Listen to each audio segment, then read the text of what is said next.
Welcome back, everybody. It's your boy. No. Today I decided to play Darkest instead of Veteran for the sake of my sanity. I say, but the challenge run I'm thinking about doing, or rather the way I'm looking to approach this game is going to be way more masochistic. Just a different type of masochism. A different madness to embrace.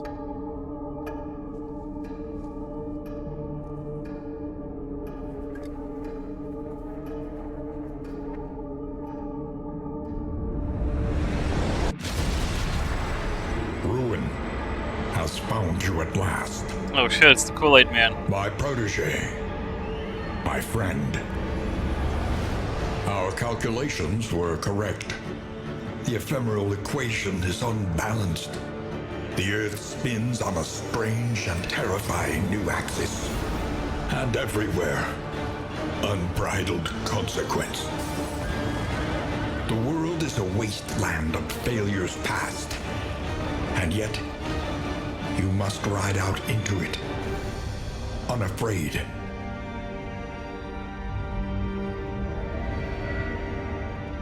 Take this. It is hope, the very last of it. It is yours now. This part of the intro is so cool. You were bold once.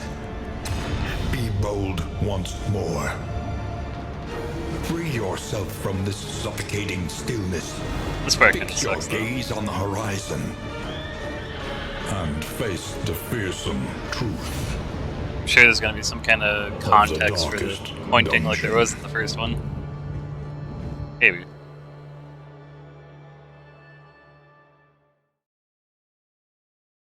The rain stopped. Felt like it just started.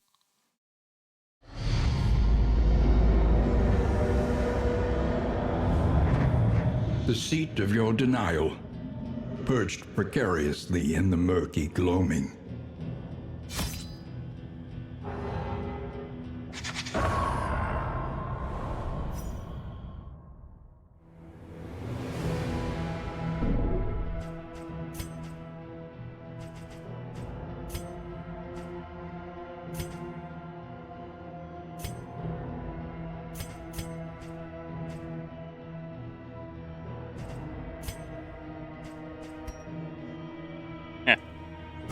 Tutorials. What kind of small child needs a tutorial? I know failure well. I glimpsed it lurking at the ragged edges of your mind. I watched its venom spread through the veins of the world. And I trembled at its terrible reverberations. Oh no. The crossroads. A beacon for the broken and the battered.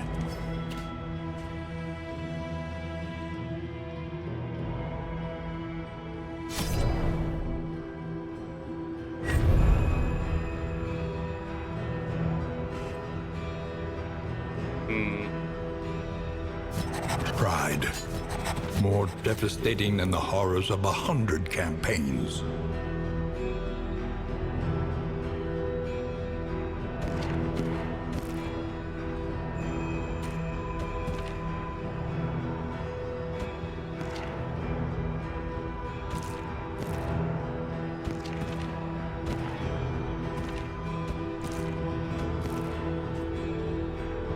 It's kind of weird that there's a different team name for every combination of the starting characters, I think. But once you start unlocking more characters, it's a lot harder to find them.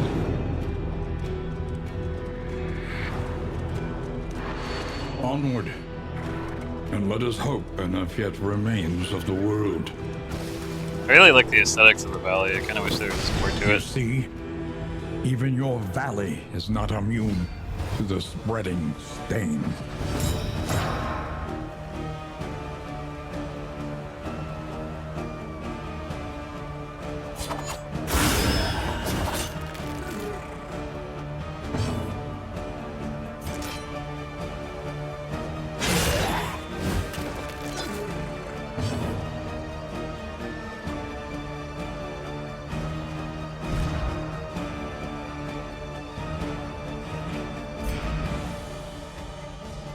misplayed myself. That's okay.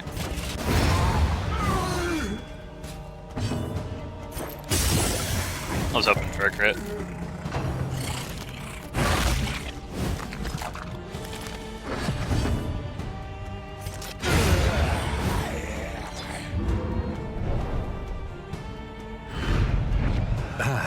Hope springs in the unlikeliest places.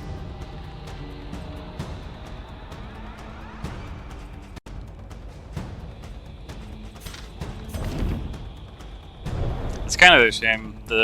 Are you shaken? There is so much no, I'm not worse shaken. in store. You throw two jobbers at me and ask me if I'm scared.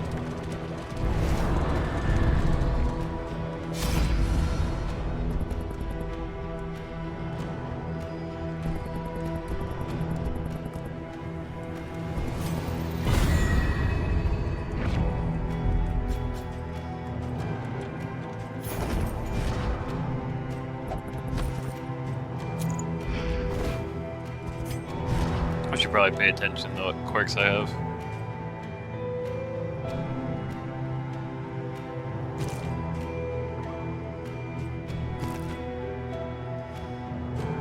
That's pretty rough.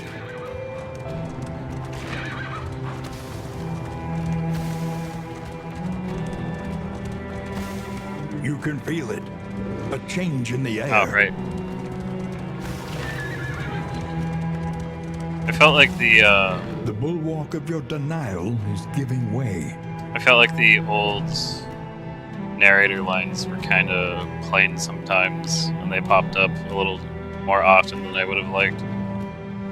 In this one, the voice acting isn't terrible, but it's more of a gradient between lamentable, hilariously lamentable sometimes, and fantastic. Especially with some of the writing for some of the lines for the narrator are really strong. But the delivery leaves much to be desired.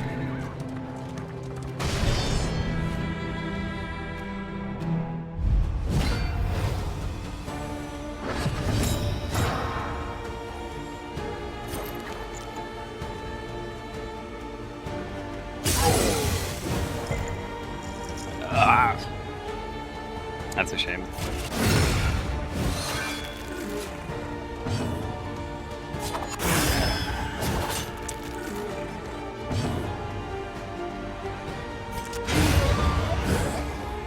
Let us hope to finish this quickly.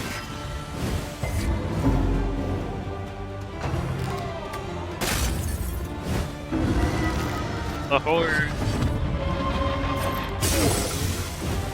The enemy weakens and wanes.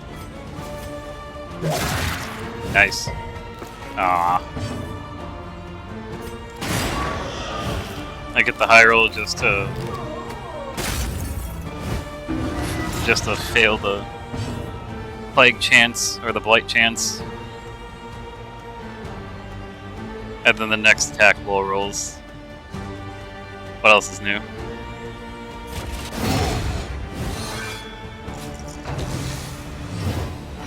This is no time to falter. That was a bit of a chunk.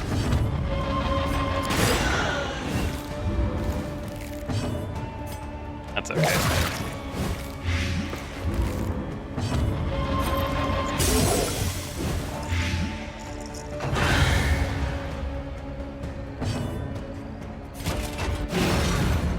Might as well.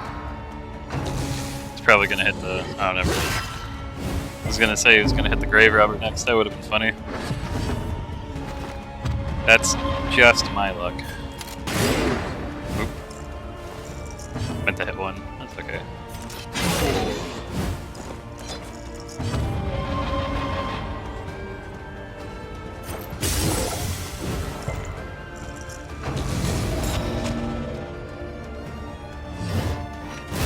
That's also okay.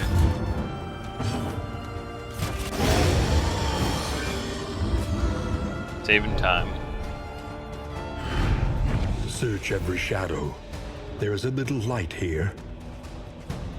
It's It's been kind of stormy lately, but I wish Push on to the the inn. rain would actually last a little. Resupply await you.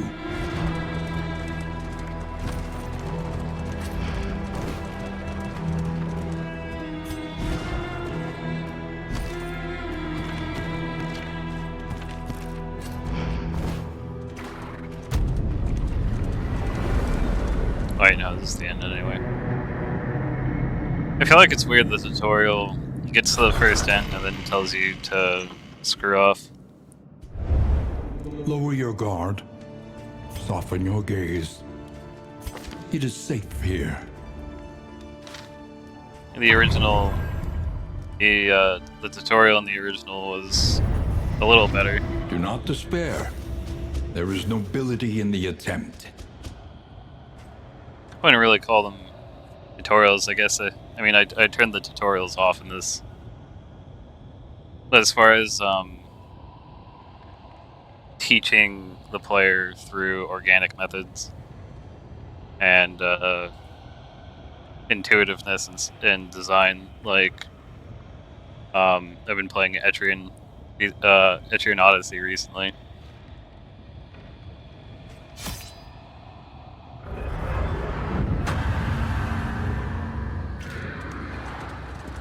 Some of the design in Etrian is a little questionable, but a lot of the lessons that you learn in the game don't necessarily rely on like the specifics of a formula or something. It's, you know, you're learning the fundamentals of the game, and that's good enough.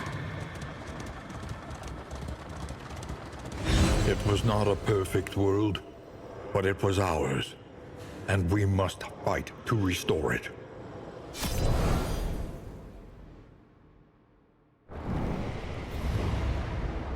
The Altar of Hope's aesthetics is pretty sweet.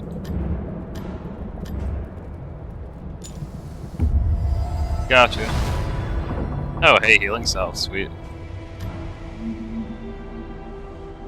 You're gonna make me pay all of these, aren't you? Spare a thought for tools of iron. Such implements will serve us well. Yeah, they are. A welcome advancement in the science of survival.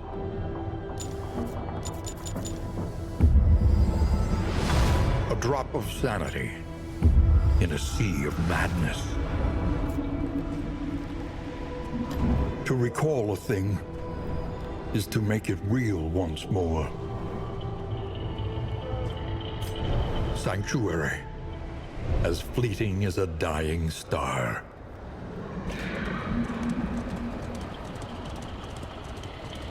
I find it pretty funny that you have enough candles to unlock a new character, but the game tells you no, you just gotta deal with it. So what was the point of the half run? The seat of your denial, perched precariously in the murky gloaming. The starting tutorial should have been optional, as with any game tutorial. You have cowered in your crumbling denial long enough. It should either be optional or highly unintrusive. I remember our first meeting on the steps of the university. A collegial handshake that would doom us both. Your insightful questions during my lectures gave me pause, and I recognized in you something of a kindred spirit. Despite our differences in age and position, we shared a keen fascination for archaeology, folklore, and, of course, occultism. The crossroads, a place between places. See, I thought that was pretty decent, the voice work.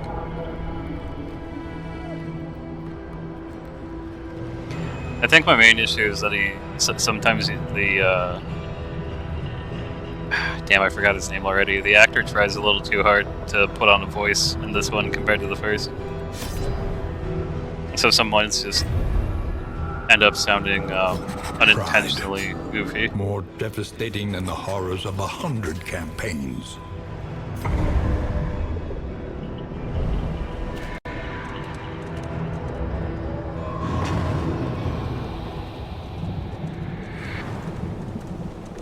Onward once again, though all the world's horrors bar the way.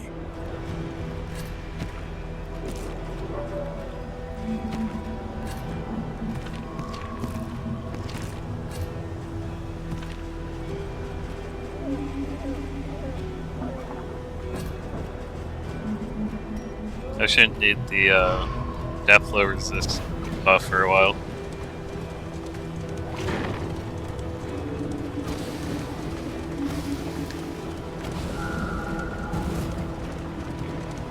You can feel it. A change in the air. No, it's not autumn yet. The bulwark of your denial is giving way.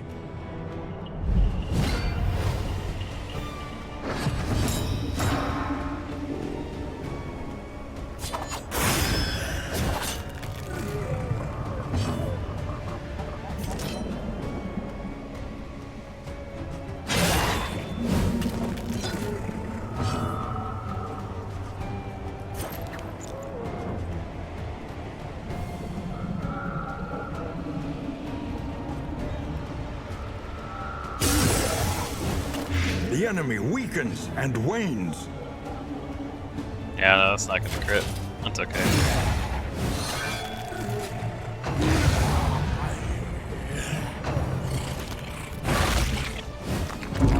Even with the evasion. No, that's okay. An unexpected find. Speaking of actually paying attention to the Push quirks. on to the inn. Rest and resupply await you. Ooh, that's really good.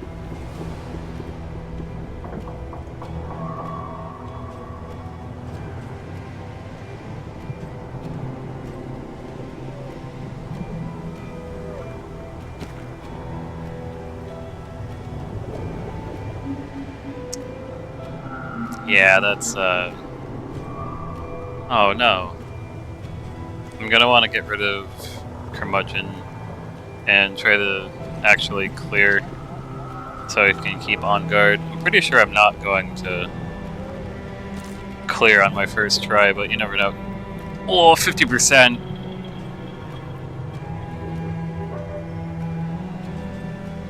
Oh no, Kleptomaniac returned. I should probably spec into Thrown Daggers, so I get that juicy 30%. I could do Flashing Daggers, that wouldn't be bad either.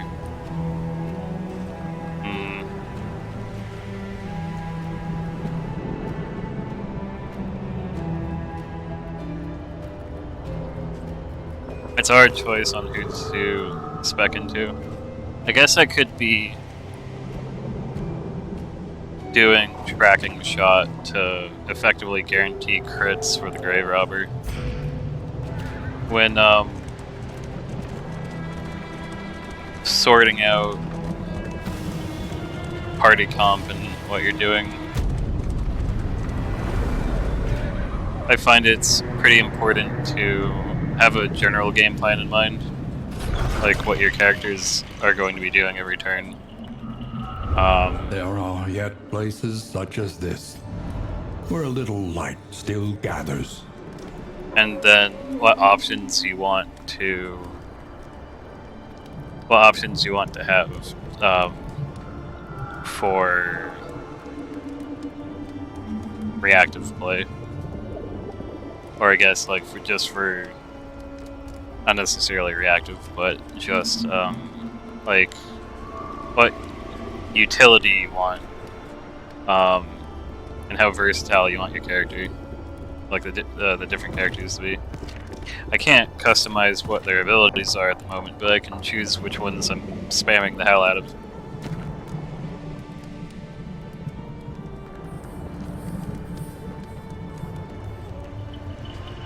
Grave Robber and Plague Doctor fighting over position 3 for the melee option. I could have put a mastery point into Incision, make that hit pretty rough. DOT would be pretty strong. But then bonus crit on pick to the face would be really huge. Actually, yeah, that would be 30% for the 10. I don't remember if crit doubles the max damage and guarantees it's going to be max damage. If that's the case, that'd be pretty sick.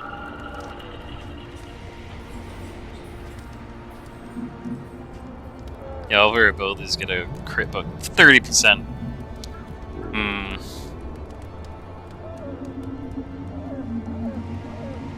You could basically have a almost 100% crit rate.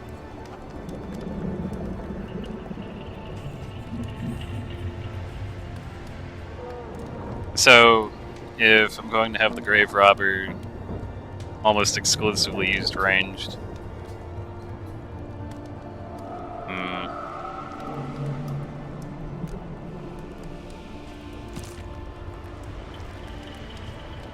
having the Plague Doctor in position 3 gives me the choice between Bleed or Plague.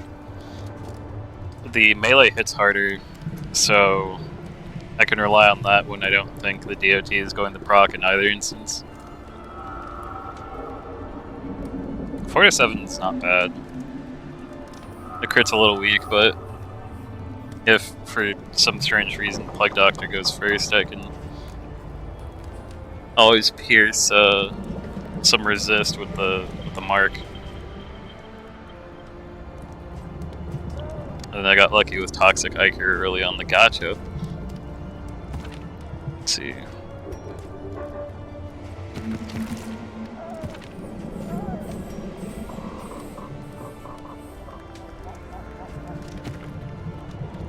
Yeah, I'd only really be losing pick to the face. I mean, that's a lot of damage. I should probably be trying to burst down the front for a while anyway. It's a very easy, or a very simplistic approach to problem solving.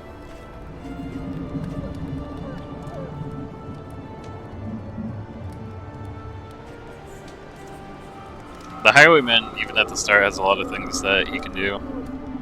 You can either spam the shit out of things with Pistol Shot, Wicked Slice hits like a train, or can.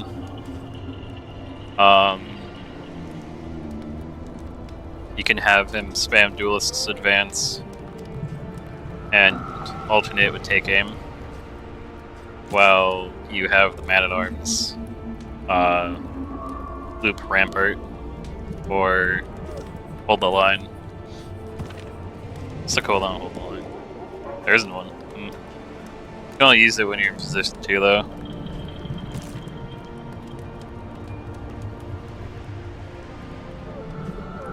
The issue with Duelist Advance spam is if you're not being hit, then the counter doesn't really matter much, and it's not a guaranteed combo token application.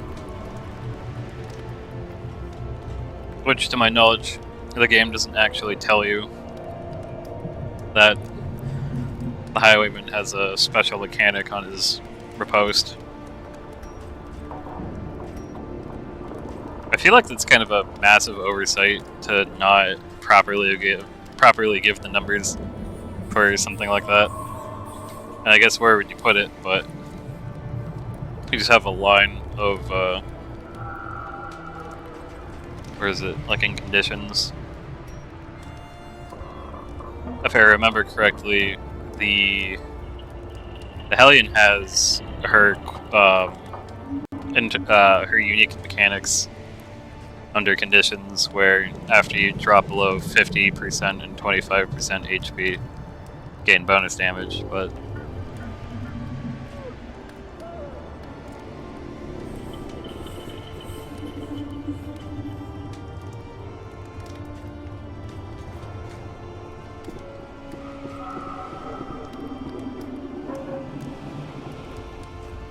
the main issue is trying to, at least on denials, trying to figure out where you're going to give the extra mastery point to.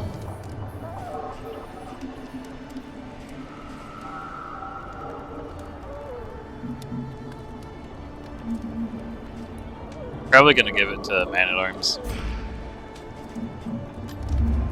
Listen, practice, improve.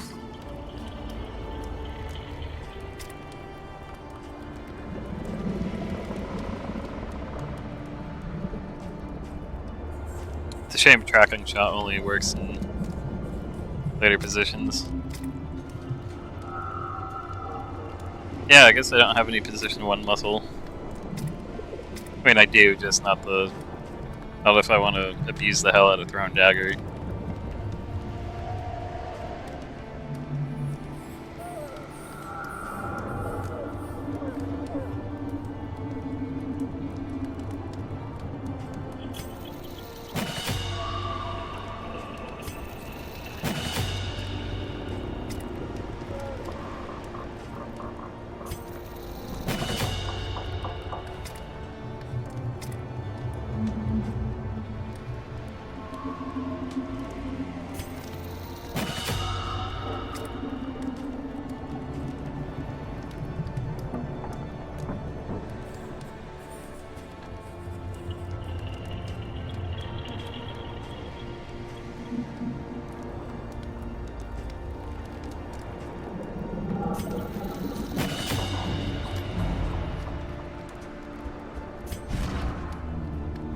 So, tracking shot every turn.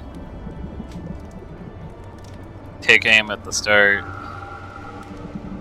That might be a waste. Tracking shot spam. Wicked Slice or Duelist's Advance when I need to, or when I think I'm gonna get extra damage out of it.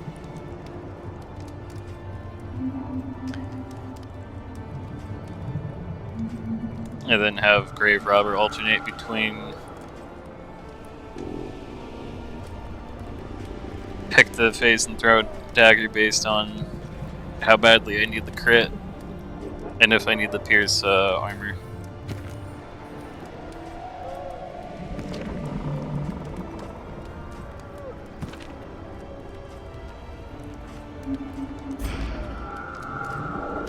Conventional fare, but fairly priced. Hey look, it's the easy mode flame. And we throw that shit in the trash.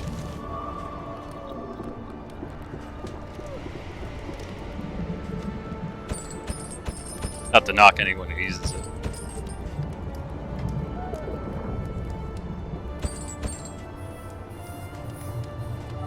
Oh, hell yes.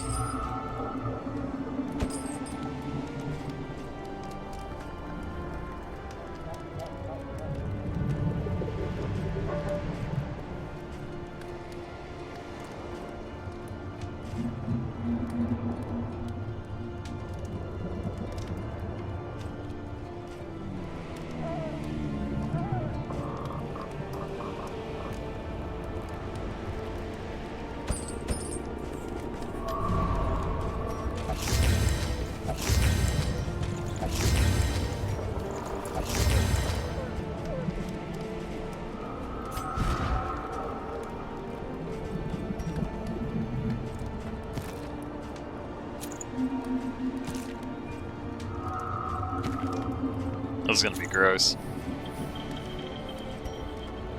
It's only the starting trinkets, but we should probably head into the sprawl so I can use up my ablative powders to be done with that. You can't sell your items, to my knowledge. I mean, without mods at least. I don't really like running modded on these games. Consider your position and plan accordingly. Ooh, no.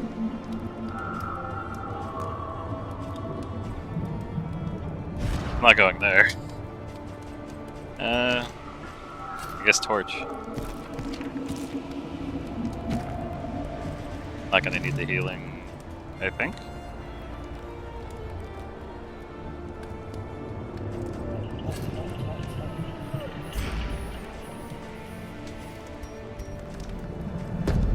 Trenches and tents. The front lines of a war that was never fought.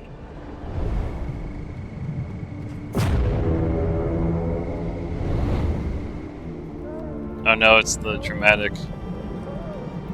It's the dramatic movie sound.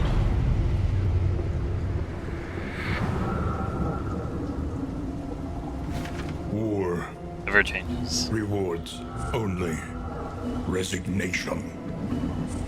Oh, sorry. Right, war has changed. Let's see. So our actual goals are killing blows. Right now I can check this way. Enter the Sprawl is a freebie. At a field hospital once is a freebie. Assistance encounters, I don't know about that.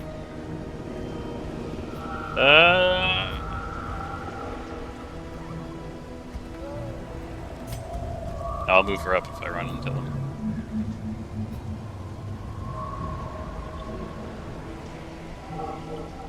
Why is there a watchtower at the end?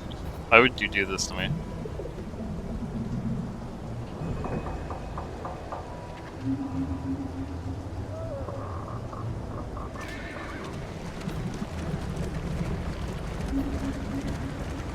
So right now I'm guessing that the two left question marks have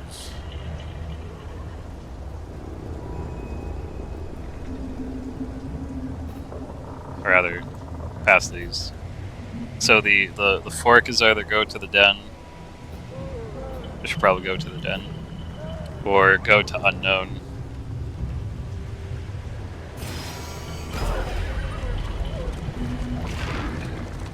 So I get two unknown The routes. loathing whispers. That's a hell of a nightmare, drowning in gold.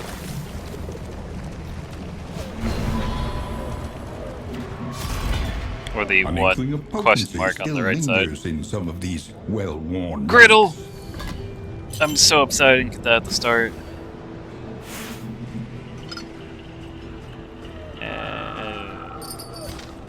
I already have that, I don't need another.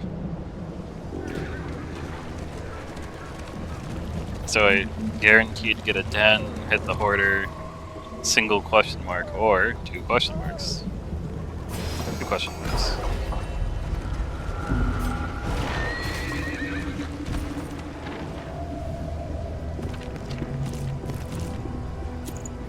Give that to him.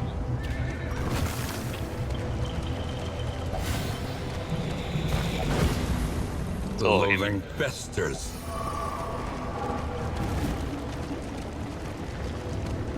This unkempt study evokes a feeling of the familiar, does it not? I don't remember the outcomes for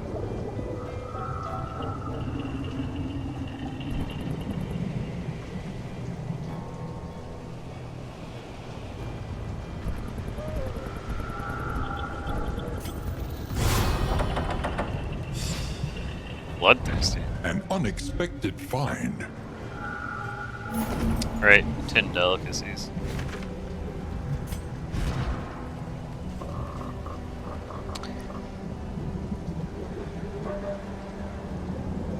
Procrastination of the inevitable is futility itself. Calm yourself, narrator.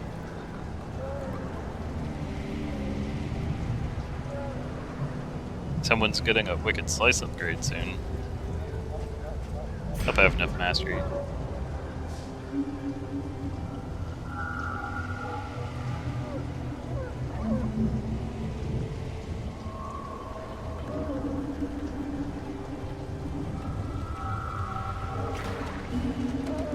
Anyway, hey, heroes.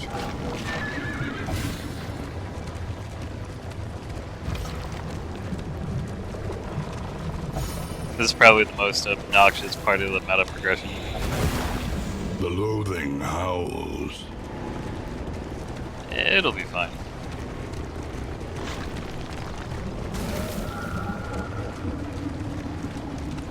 Actually, no, it won't.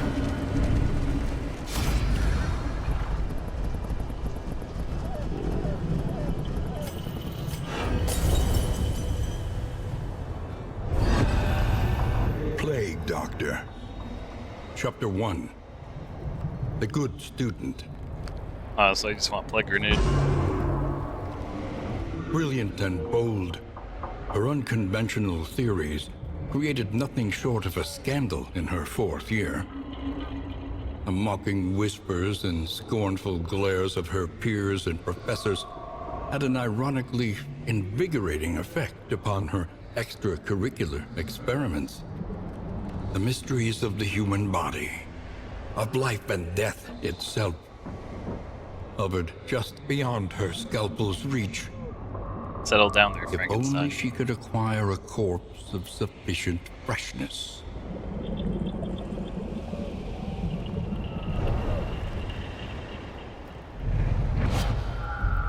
Ignore those little achievements popping up.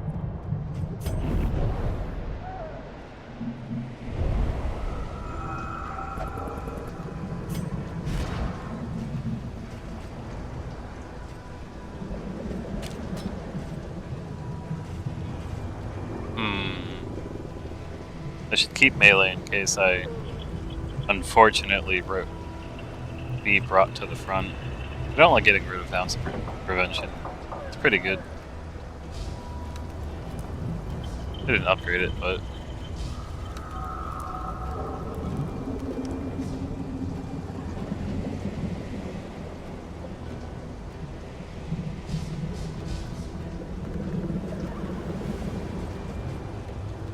one of the hard parts of planning your skills is, again, the whole versatility thing. It's not just how many options you can cover in the sense of can you hit the front and the back from your position, or can your character heal or deal with removing debuffs or buffing their teammates or debuffing the enemy. It's about how it's also part of how weak your party is if you get shuffled around a bit, because there's plenty of enemies that like to move your party around.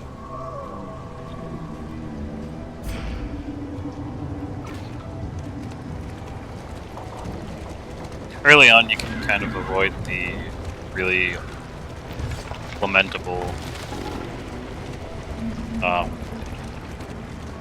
encounters that would shuffle your party or like pull your characters around continuously. Or at the very least, you're able to put down enough of the threats that can move your party around. If not, use your front line to keep your frontliners with movement abilities. It's really not that big of a deal, typically.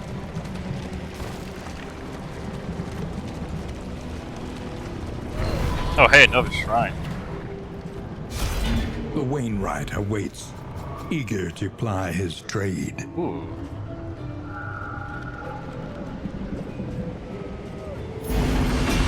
The loathing consumes. Ruh-roh. It's only 10%.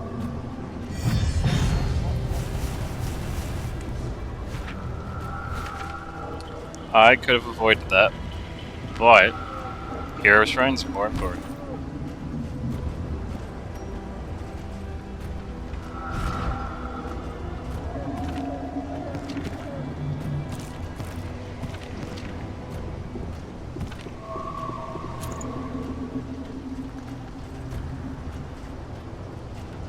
The characters that have the lowest HP you really don't want to have suffered DOTs, so if you can equip them with the resist trinkets,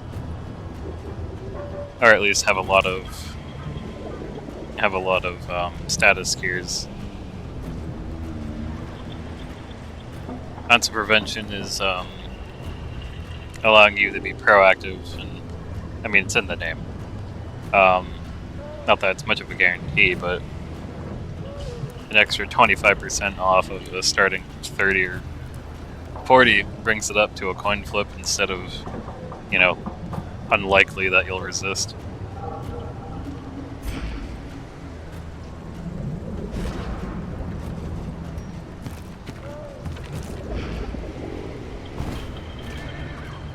A simple choice. At least it should be. Nah, I'm not fucking with that.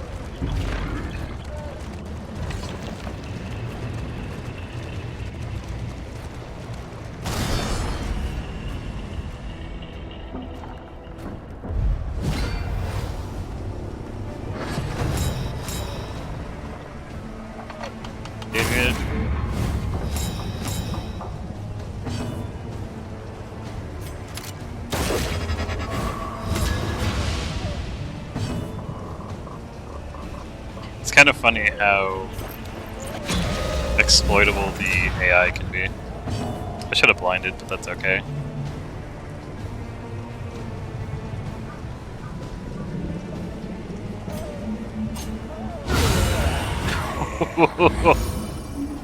That was a crit. Glorious.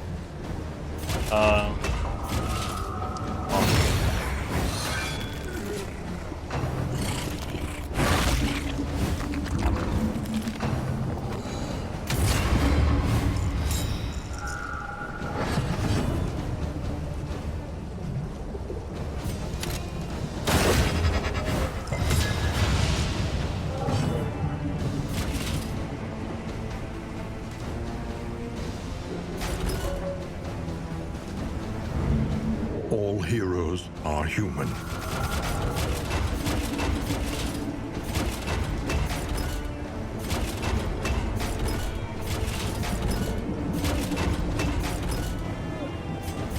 So something really interesting to note is the characters' ready animations look kind of random, but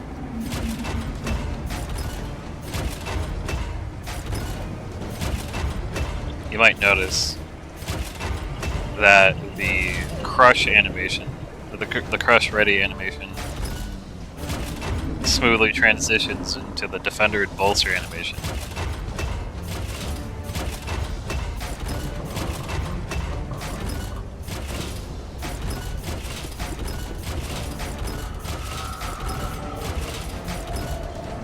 And the rampart and hold the line animations are supposed to smoothly transition out of, I think, the neutral animation and be close enough to the readied mace animations.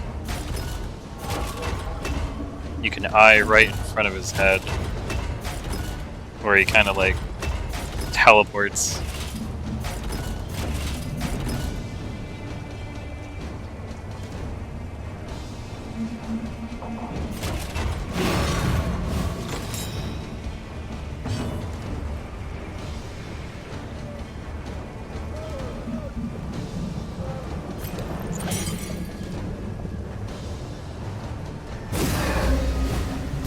Empowered, emboldened. Nice.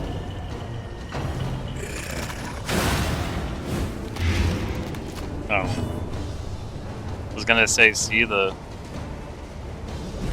bleeders just actually did something.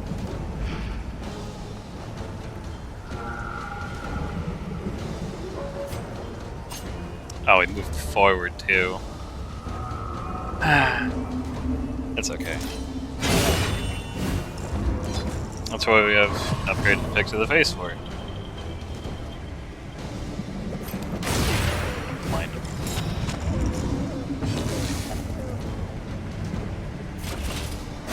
You and me both, buddy.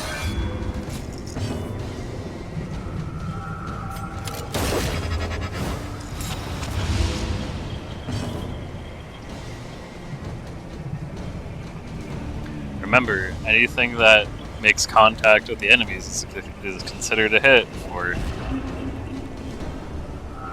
on-hit mechanics.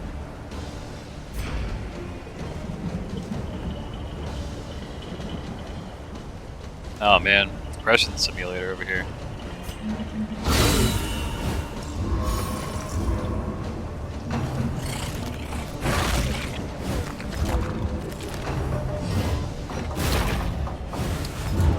Unfortunate timing. Excellent Nice. work.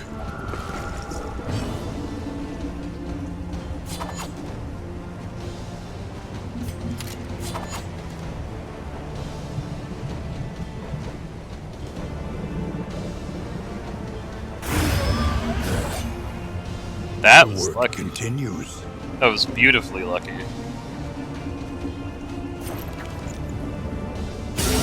A breakthrough. And get the kill.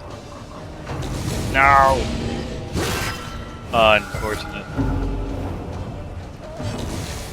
Revenge. No?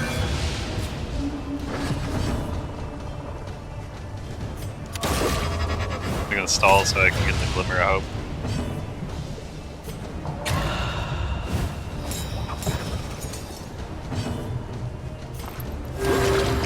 And the heal.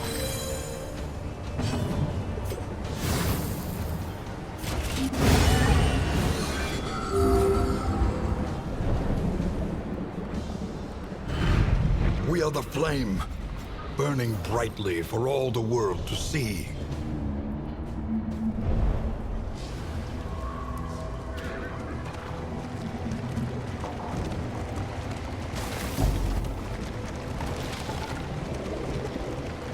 Coach is a bouncing racket. Hey, it's not my fault. Someone has potholes in the middle of the woods.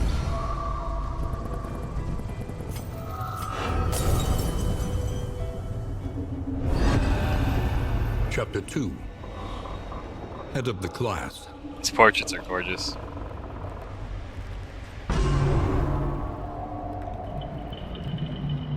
The early artwork for Darkest Dungeon 1 was a little rough. Her professor was a relic, hacking and wheezing his way through a hopelessly conventional curriculum. Some of the models look a little rough. Even after the fact, like Hellion. Just a little bit, not terribly. I'm saying it's bad. But whoever was in charge of making in charge of the art direction and everything, really got a good handle on it. I want to say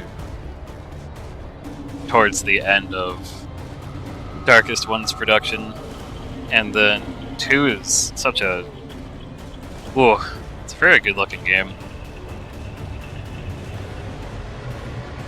I say good with like some of the absolute horrific stuff that's here. Right. It's not meant to be pretty.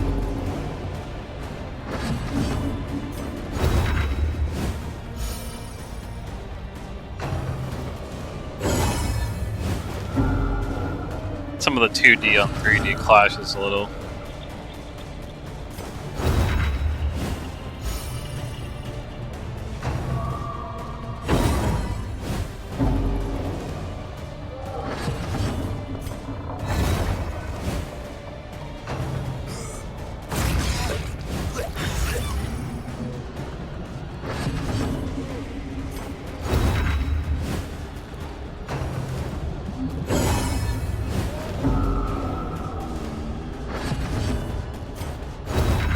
I'm a little disappointed that the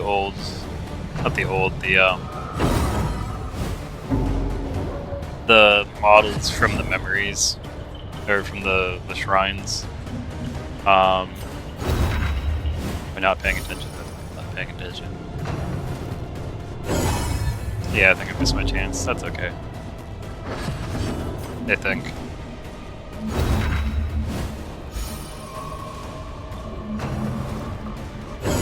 Yeah, I missed it earlier. Being a dumb.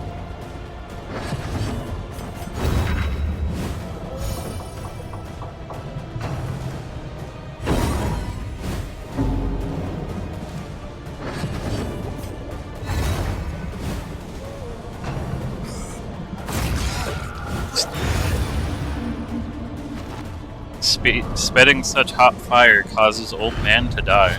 She delighted in the combative debate, and behind her bookish glasses, reveled in their outrage and confusion.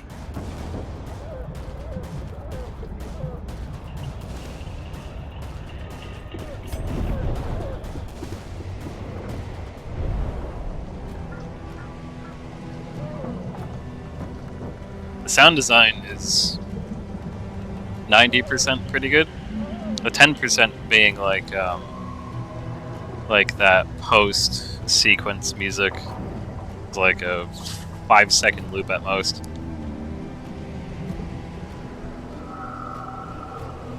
Oh, I had to sneeze. Pollen's finally not killing me as much.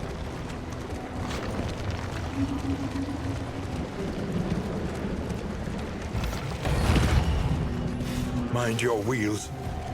They have nothing left to give. Yeah, and whose fault is that? You're hungry and tired. Not tired and afraid. Not hungry and afraid.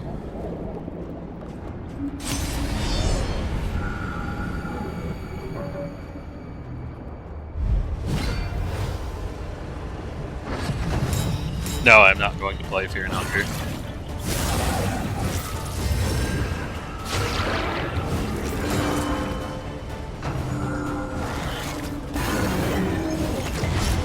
I might play Termina, actually. That's kind of rough. The fiend's strength dwindles.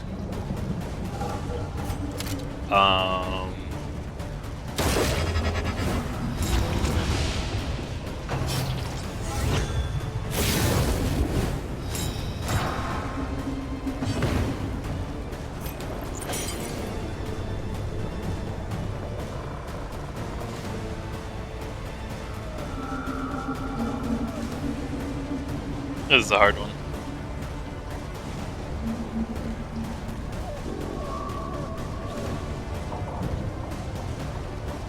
I think what about? In crisis, we can rely only upon each other.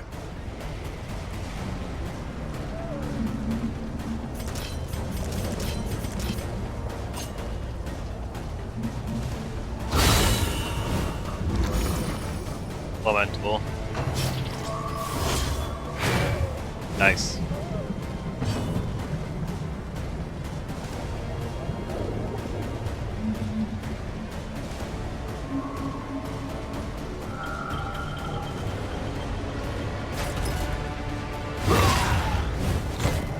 Oh, are you serious?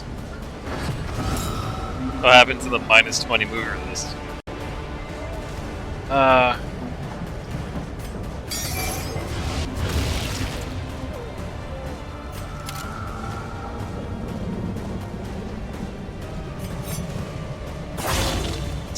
This is the point where I want to be using Duelist's Advance because the... What are these called again? The Evangelists?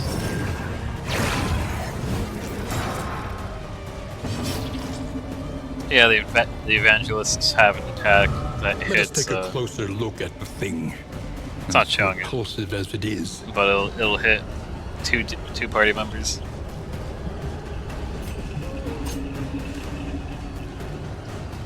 Crit? Ah. Wait, I think crit is based on, like, the damage is your average damage from the swing times 2. Because Grave Robber is getting 12 on the dagger.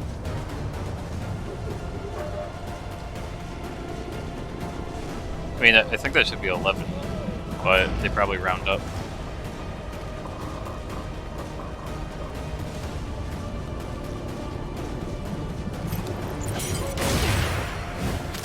Just want to avoid the stress damage.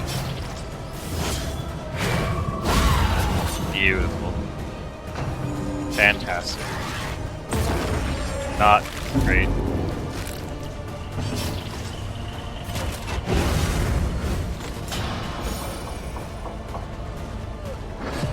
I think I want to take aim here.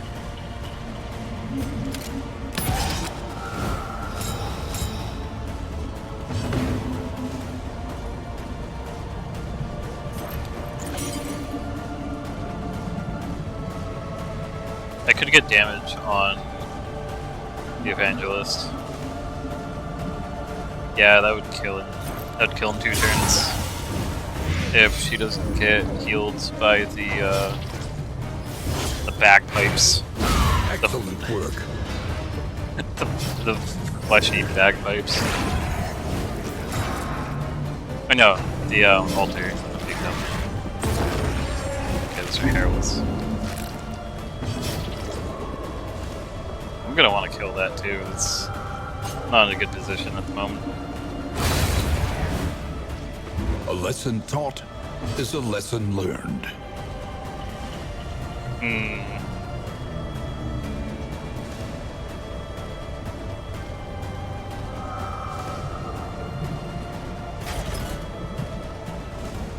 What? Why would that make him...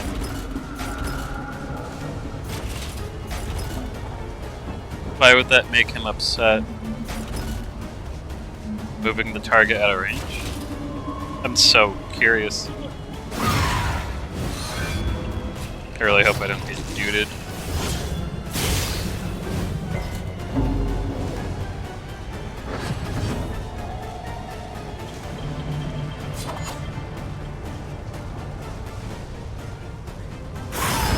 Died to the dot. I was playing on a previous version of this as a demo to see if I really wanted to spend money on the game or not. Go play something else. There's a bunch of different games to stream. I was thinking about recording the original game, but that's a lot more of a long marathon of a game for me. So I don't think anyone would really care to watch hundreds of my commentary videos while playing the long game like that. Not that 2 is any shorter, or Etrian even, but I like to take my time with the first Darkest Dungeon. Darkest Dungeon is one of those really curious cases where the game changed genre dramatically, and I don't think a lot of people know this. The first game is a party management simulator, which is a very weird way of wording it. Oh no, he's gonna get upset. Resolve? No!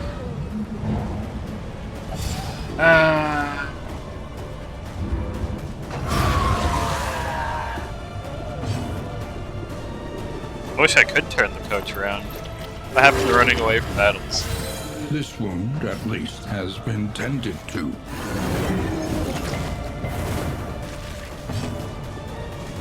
I digress. Punch for the heal.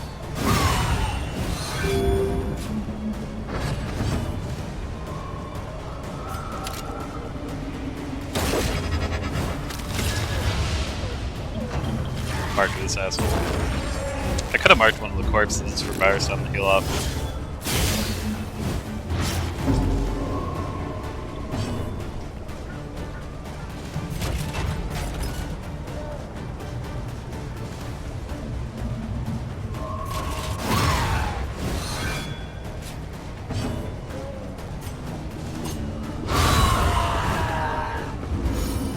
Man, those screams are vicious.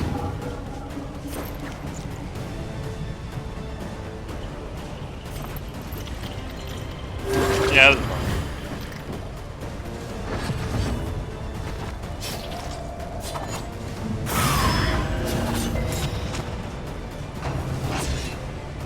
I mean, imagine that Death's Door piercing would just prevent it from going into Death's Door. I don't understand why. Oh yeah. I was saying that the Evangelists used to have death blow resist, I think. I don't remember if it was 5 or 25. Ooh. I know who I'm putting that on.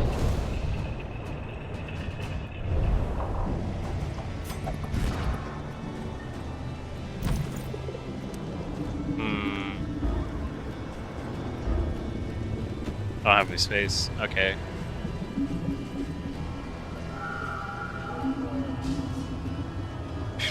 $30, 40% crit. 55% crit. That's so gross.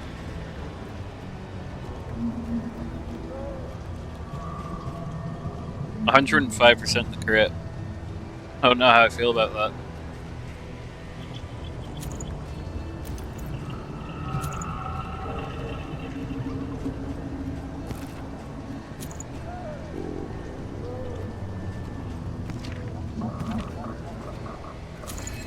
A lot of fire resist.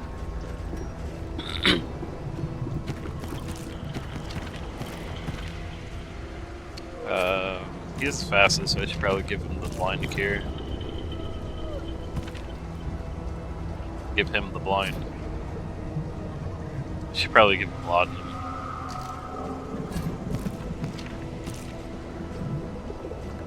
I should save the Iker for the confession boss. Who am I gonna put a blade of powders on?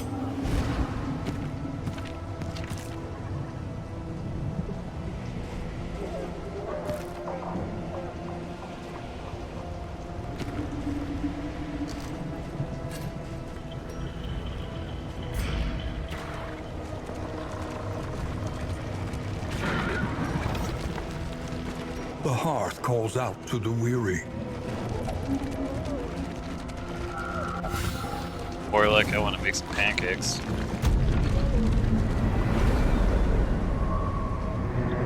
The most blessed of breakfast foods. The fire is lit. The table is set. The inn awaits its favorite guests.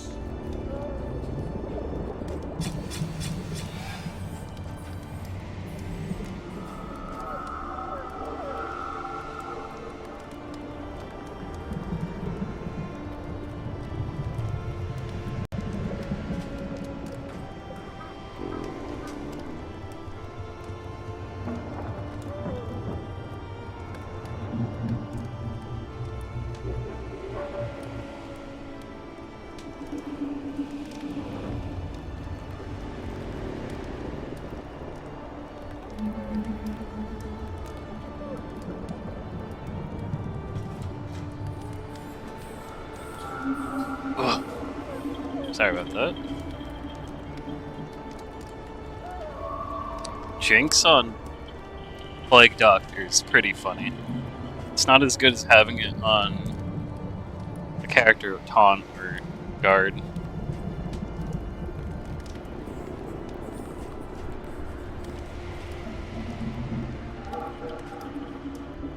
Slugger and Dismiss is incredibly juicy.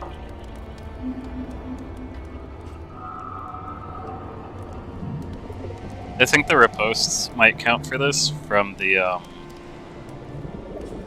counter tokens after using Duelist's Advance. If that's the case, 5% becomes a lot higher because of how frequent you're going to be hitting.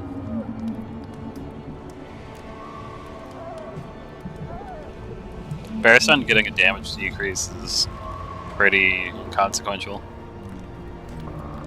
I don't actually know the side effects of hypochondriac.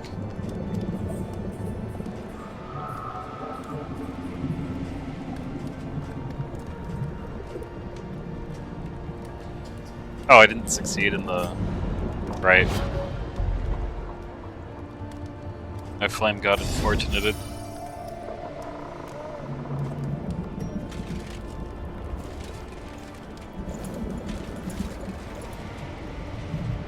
I want to save this for next time.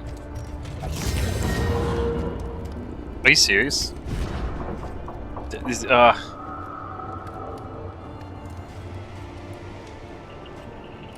a little miffed.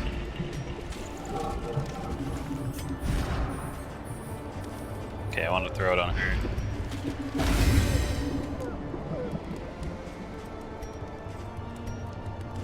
How unfortunate. Each improvement, a new variable in the equation of your fate. Pancakes. Flapjacks.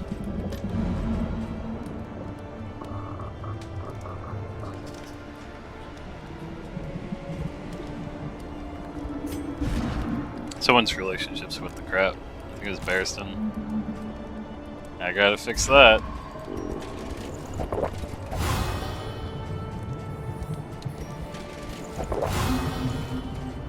Yeah, it's worth it.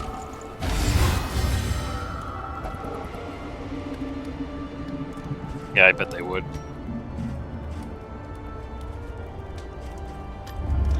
Okay. Listen.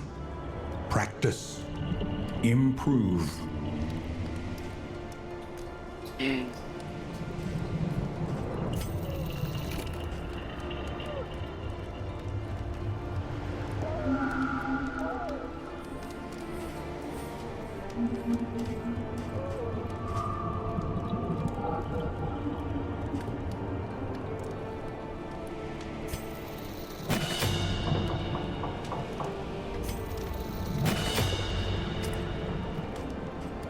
I keep underestimating how good Crush is when you upgrade it.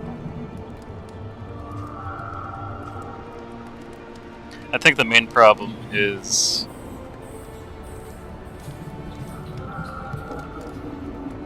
maybe needing another frontliner to help distribute defensive buffs and tank and stuff.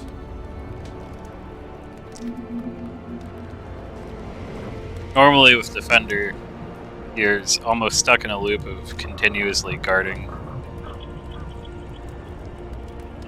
to protect one of your other party members so they don't get utterly ransacked by the enemy party, and then using bolster when you're desperate or need the purge.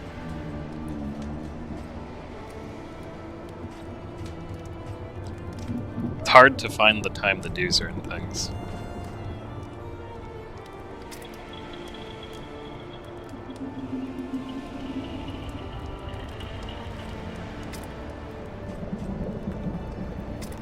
At least at the start. I mean, I just started, I don't have a great selection.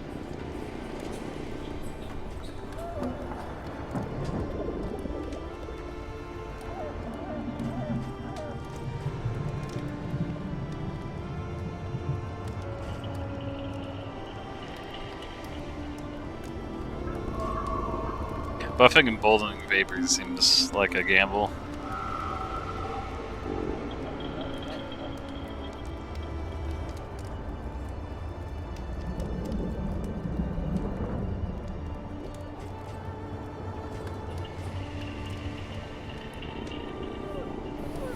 Knowing exactly how much speed an enemy is going to have compared to the rest of your party normally is important to make speed buffs like that matter, I feel.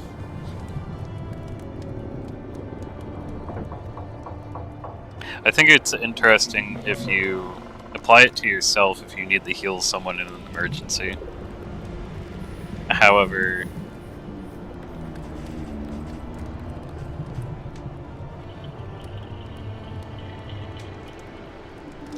the attack buff kind of gets wasted.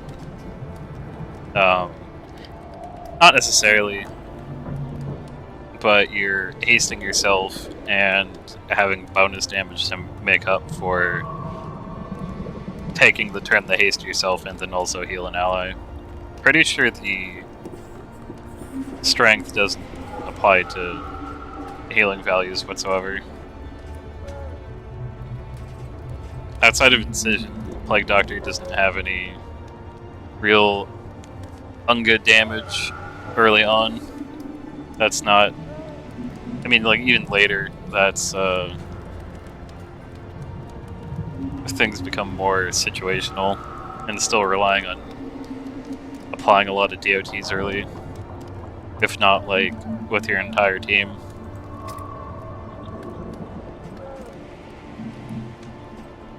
I really have no reason not to just upgrade all of Grave Robber's abilities at this point. I could probably ignore Absinthe until the next end.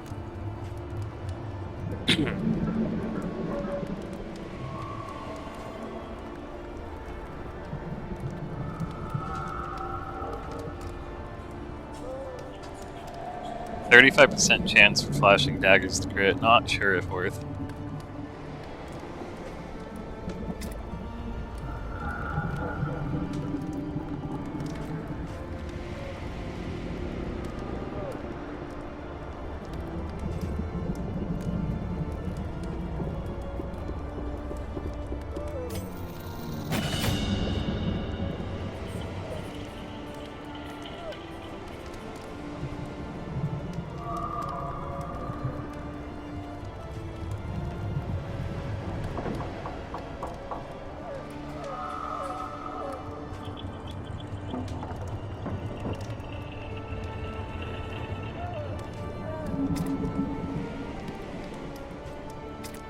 It's a hard choice.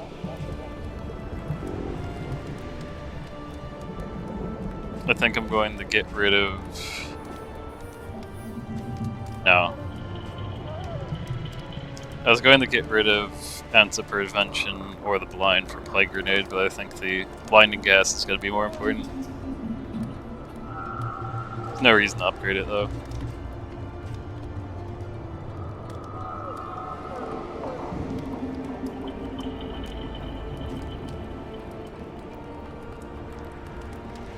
I wonder if I should get rid of Ounce or Vapors for Incision and just move her out.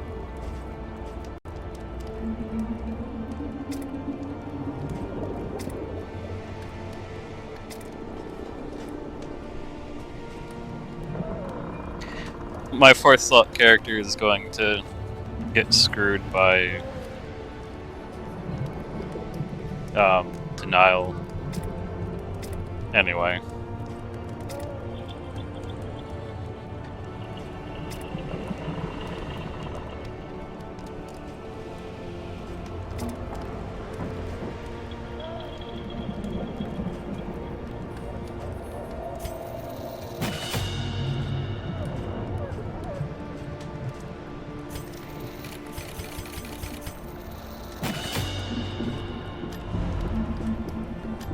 Conventional fare, but fairly priced.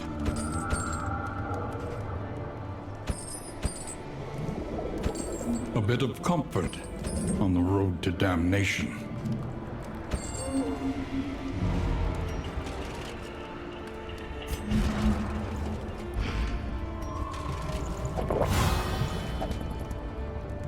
I used that on the wrong person.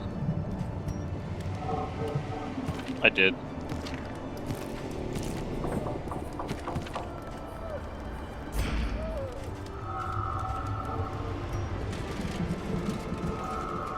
Should I use the poultice now or save it?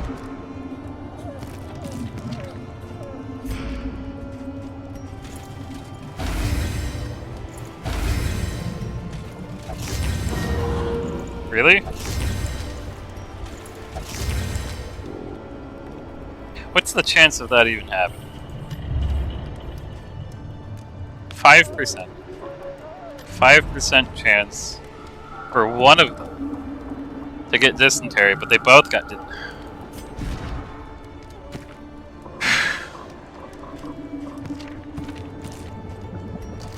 gonna scream.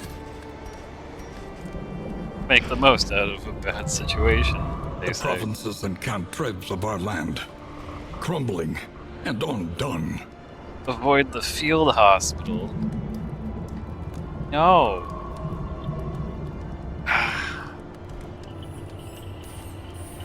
Hey look, it's a pop culture reference. Do you like pop Great culture cities references? burn. All that beauty and knowledge, ash on the wind. I love pop culture references. They're gonna hate each other. Resentment, the slowest and deadliest poison of them all.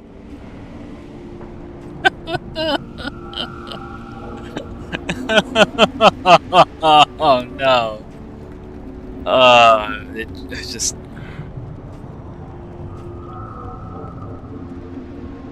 This isn't so bad. Barrison's not gonna be doing anything for damage. I mean, he wasn't already debuffed his damage output, but jeez. Just shoot me in the foot. Behold, the great cities of man, ruined and aflame. What fresh hell is this?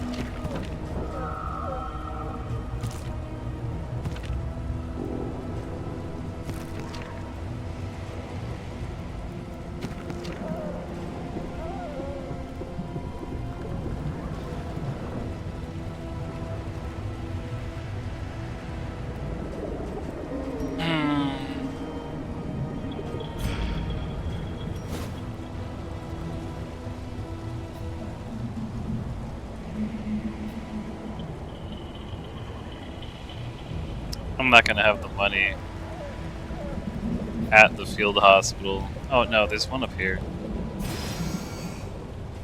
I'm gonna have to hit the order for nothing. For actually nothing.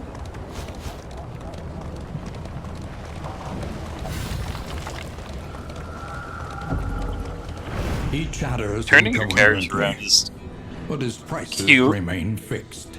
But running over debris, which is occasionally placed in impossible to hit places,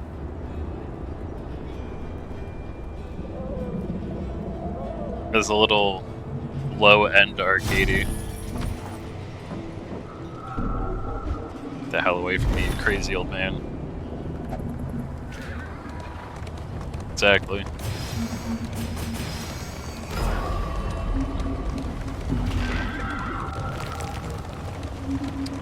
I missed.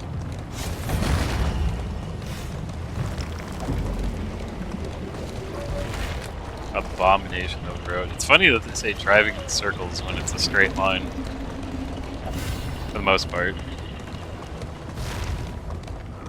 Your path lies through them, and so they must follow.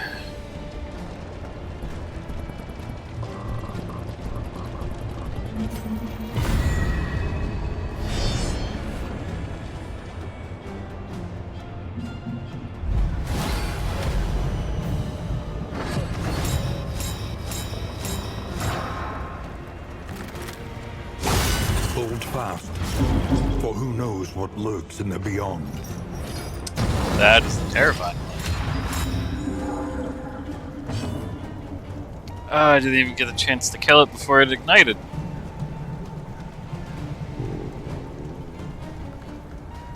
Yeah, screw you, game. Beautiful. Get over it.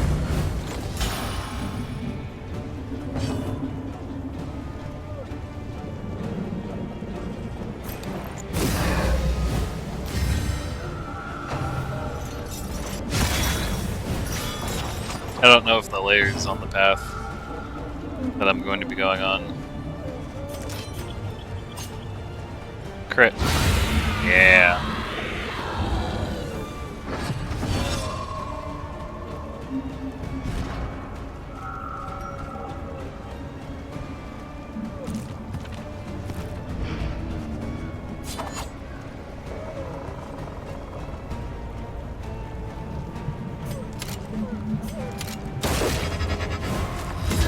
Mark this jackass. Screw you.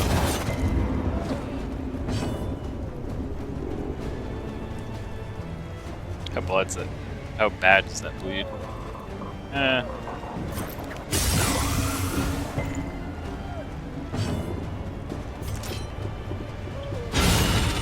Ah, 1 HP.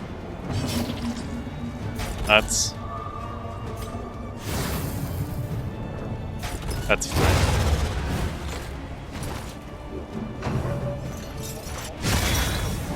One of the balance changes I'm a little sad about, but completely understand, is that DOTs don't apply or don't remove the corpse if the enemy dies by it.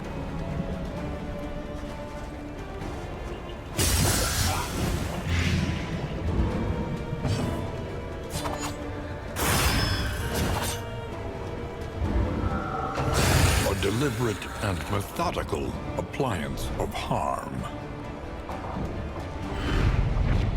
In crisis, no gain is insignificant.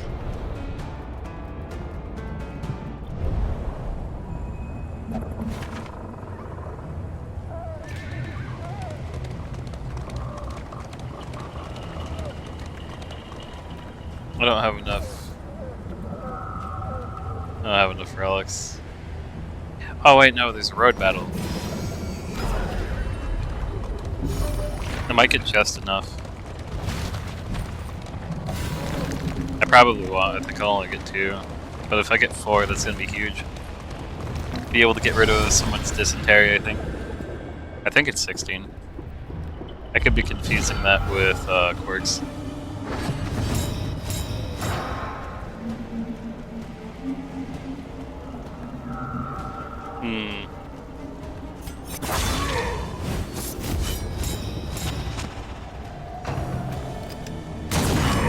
fast, for who knows what lurks in the beyond.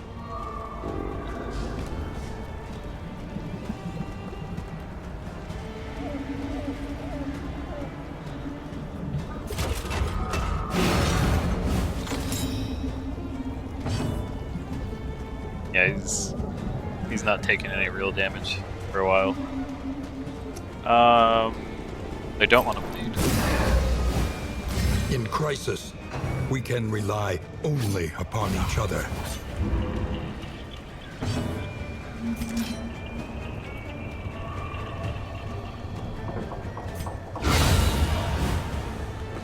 Early results are encouraging.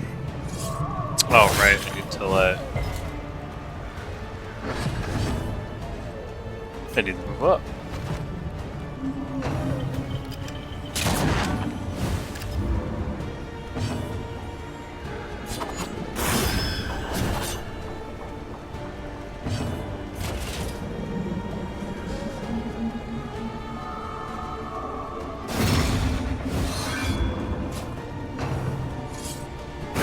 Steady yourself.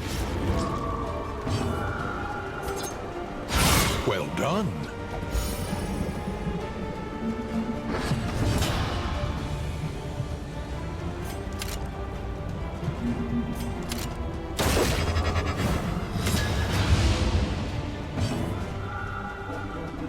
It occurs to me that I got rid of Slice. Only after the fact. Whatever.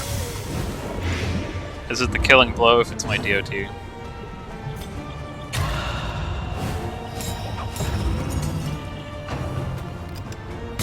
I'll find out in a minute.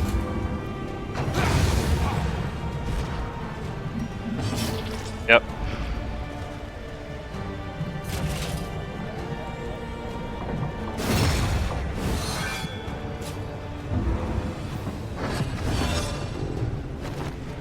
Excuse me as I pass the turns being an alcoholic.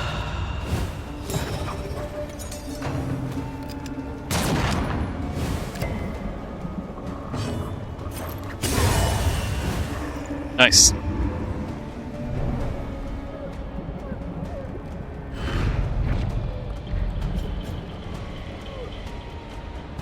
I can do it.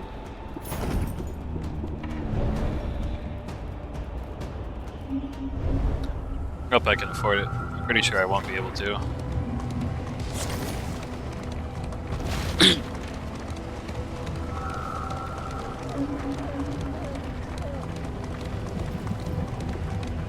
By confronting the past, we learn to face the future. I could keep going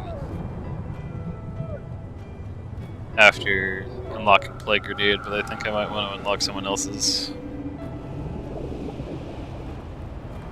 Highway robbery is pretty tempting to work towards.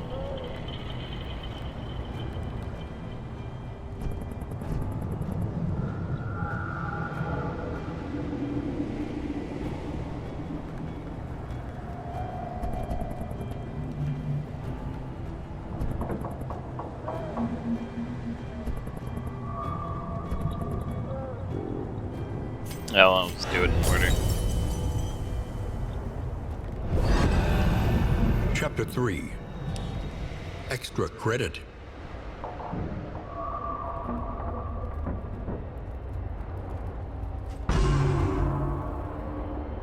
By the second semester, her research was at a critical point, and regular supply raids of the university laboratories had become necessary. During one such expedition, she stumbled upon her professor, awkwardly slumped over his podium, a bloody kerchief on the floor. Here, then, was her ideal cadaver, her long-awaited opportunity, and she would not waste it.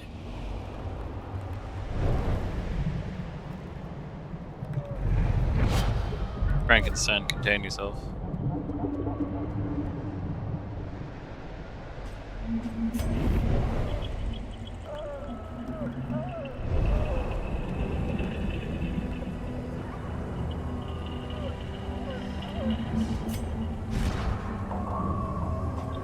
The implications of this ability are really interesting to me.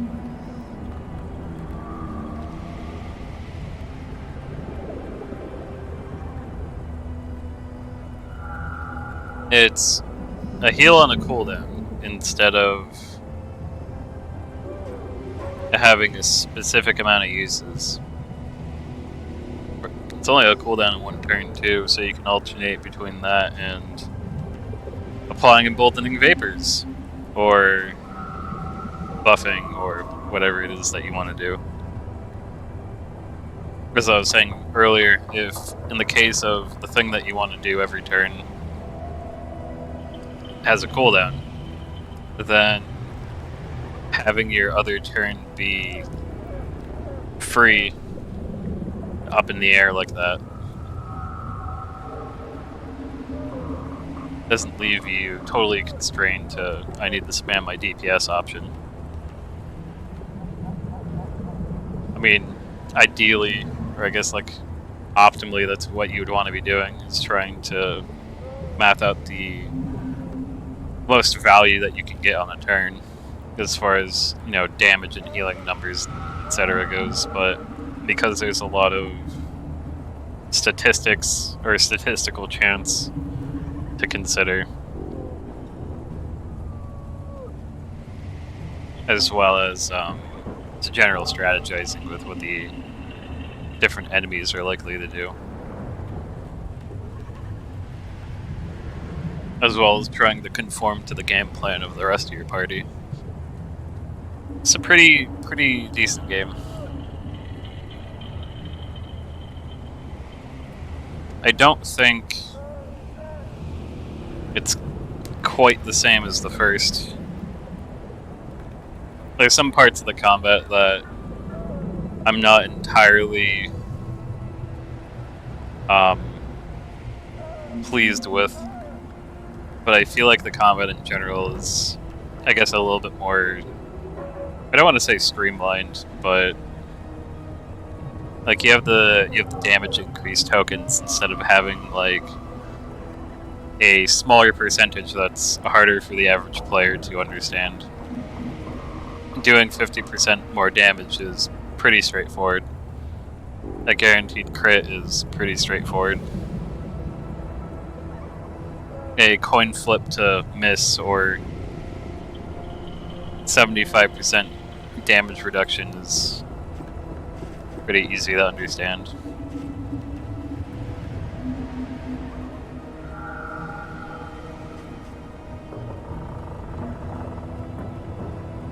And because you can't stack the same class over and over again, there's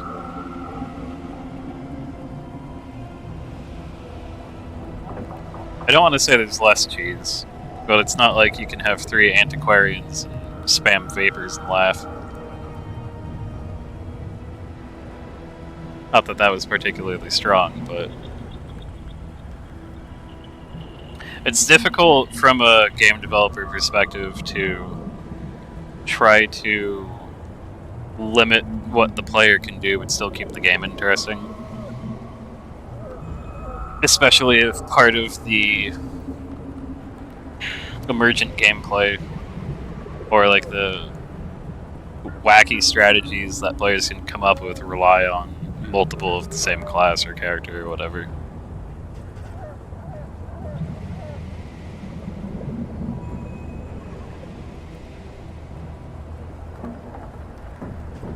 Like you can't alternate using blinding gas on 2 witch doctors.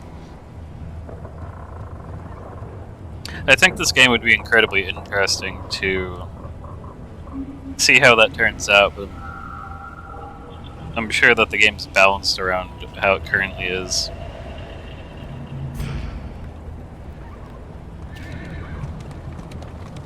I digress.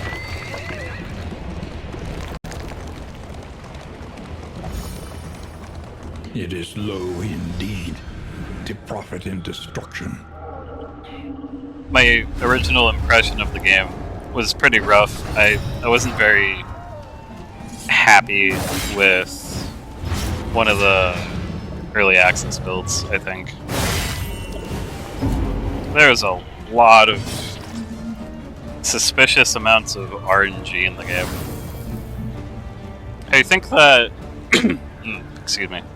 I think that the first game handled RNG decently well from my admittedly somewhat limited exposure to it.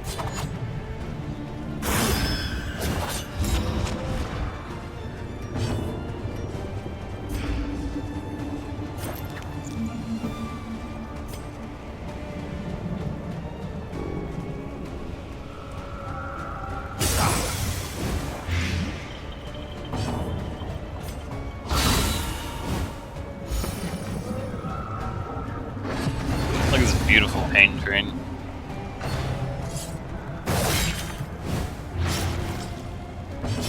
Can't get lucky all the time. Oh, no, I misclicked. How embarrassing. Straightforward and effective.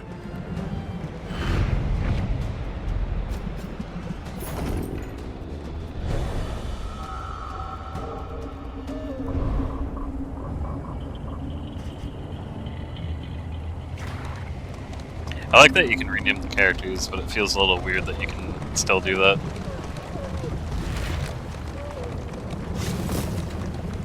She understands the futility of her work, but undertakes it nonetheless. Oh, it's 12. I got enough. Anyway. 2 characters of Book Burner. I wonder if that makes the layer harder. I am not doing that.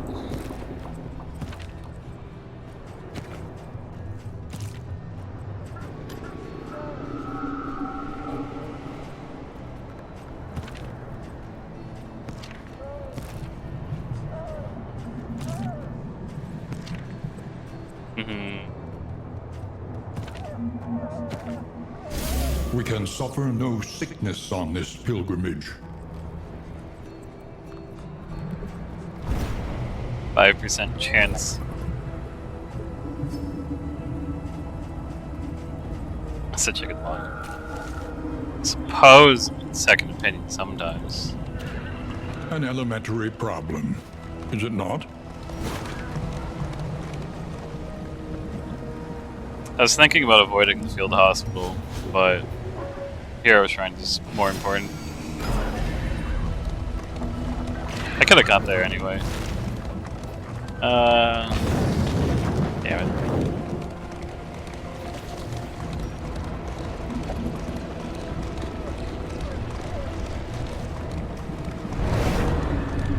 Or that removing dysentery, trying to keep the characters is important. I can always slowly get rid of their downsides later.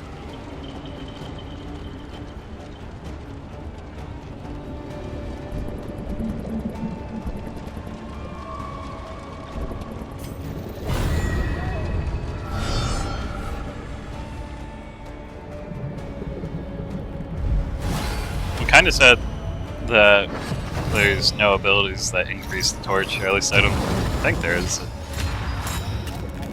Maybe I just haven't unlocked them in the previous file. I don't know about this. Beautiful. Exactly what I wanted to see. Oh no. Not what I wanted.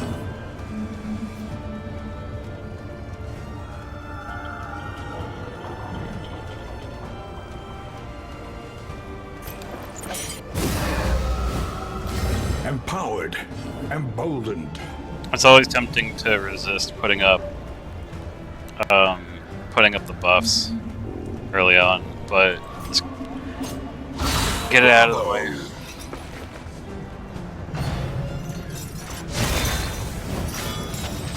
That's okay. That's also okay.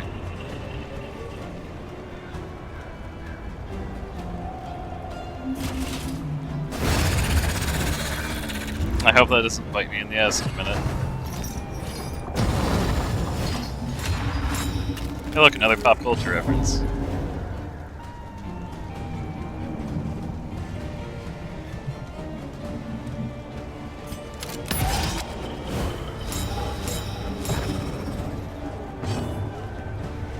1, 2, 3, 4, 5, 6, 7, 8. 8? That's an 80% heal. That would be so gross. I mean, it's just a 30% when you get rid of that, but you're getting rid of a lot of damage value for hoping you don't explode. It's always a bit tough to sort out. Yellow? Damn it. This is no time to falter.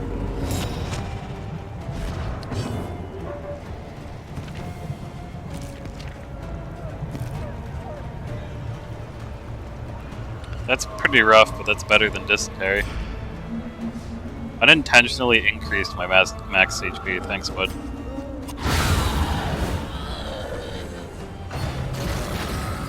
Good old disease slot machine. A breakthrough. Oh, it's even when they miss. That's beautiful. Apply to attacker, not even when hit. That's gorgeous. Absolutely beautiful.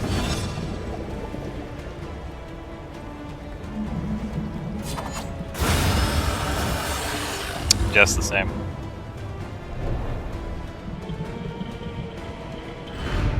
We are the flame, burning brightly for all the world to see.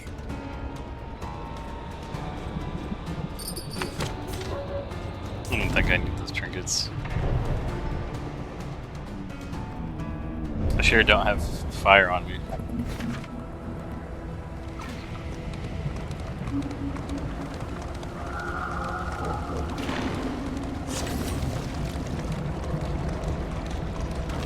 The fanatics feed themselves to the fire, their flesh melting like candle wax.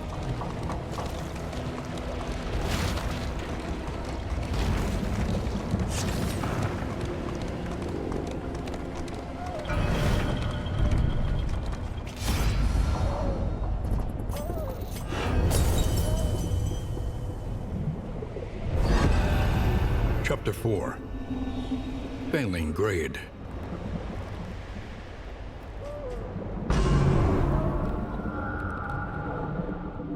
Some of the shrine encounters are really interesting. Success. Vindication. The human machine restored to action.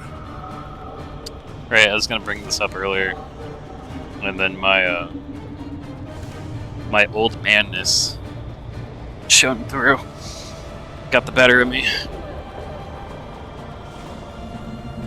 So the old models have, or the remembrance models have unique models and animations. Oh god, that looks jank. I don't know if you can see it, but when she puts her arm up,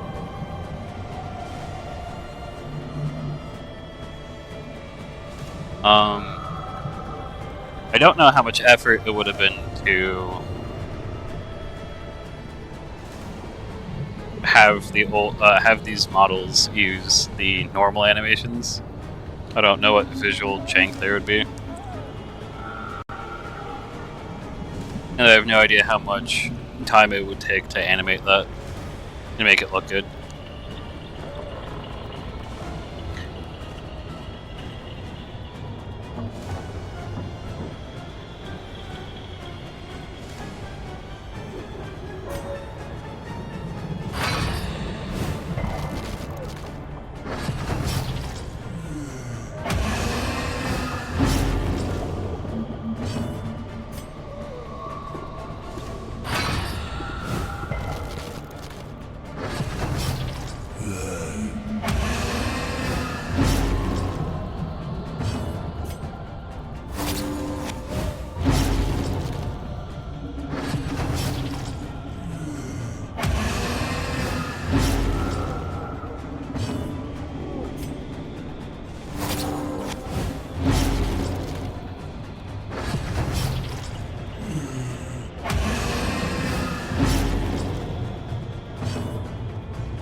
I don't think there's a way to get the miraculous surgery ability here.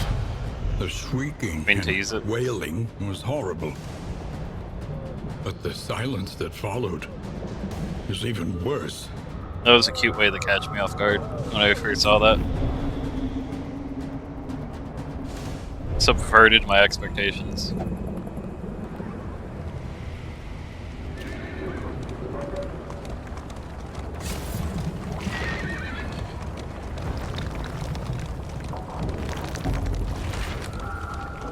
I'm sure if there's been people watching the video instead of just listening to sounds of the game, my monotonous voice, monotone voice, monotonous. Hold fast, for who knows what lurks in the beyond. I've done worse. Should, but it's okay. That's a bad idea if I've ever made one. Oh, jeez. More important.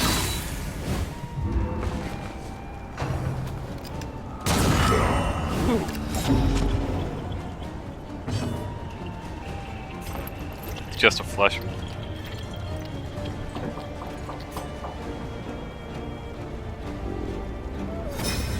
I think I want to use the powders here. Advantage. I want a buff, but I'm too messed up. Yes. Okay.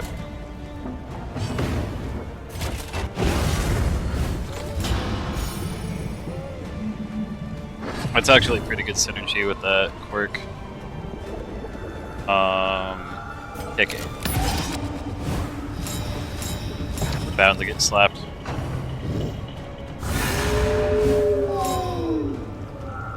It's cute, but it's wrong. No crit?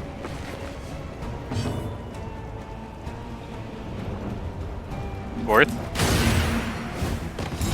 Yeah, there we go.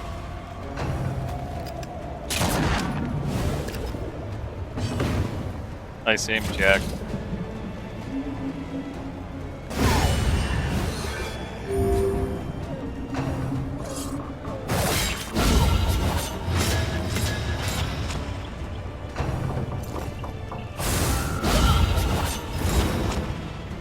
This is fine.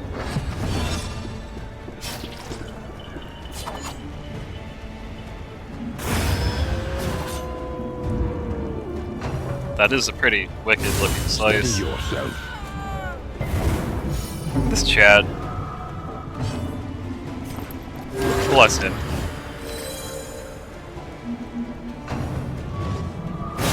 Unfortunate. I think I'll stall.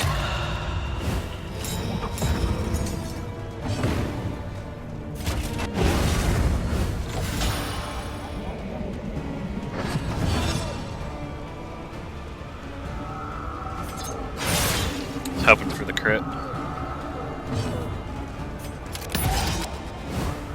think I'm hearing screaming in the background.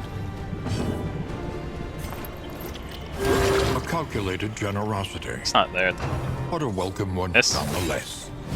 I noticed the targeting's not there anymore.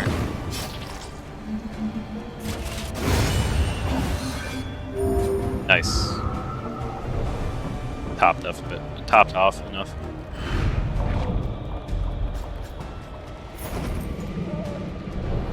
Alright. My first impression of this game wasn't great, but a lot of it grew on me.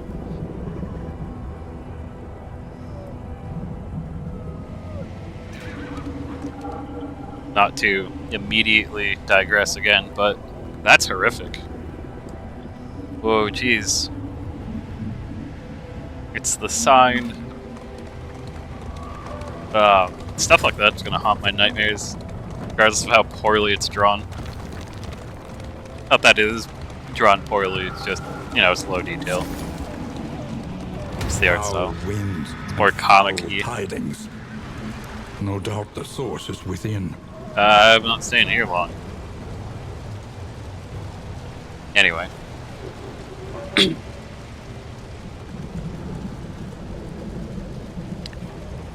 I've seen a lot of negative reviews for the game. I don't think it's doing too bad, but I feel like a lot of people who are comparing it to the first one might not necessarily get why. Or like what's actually different with it. Some people say this is unnecessarily harder. I think that the RNG was out of control before they reined it in, but after they reined it in, things were better.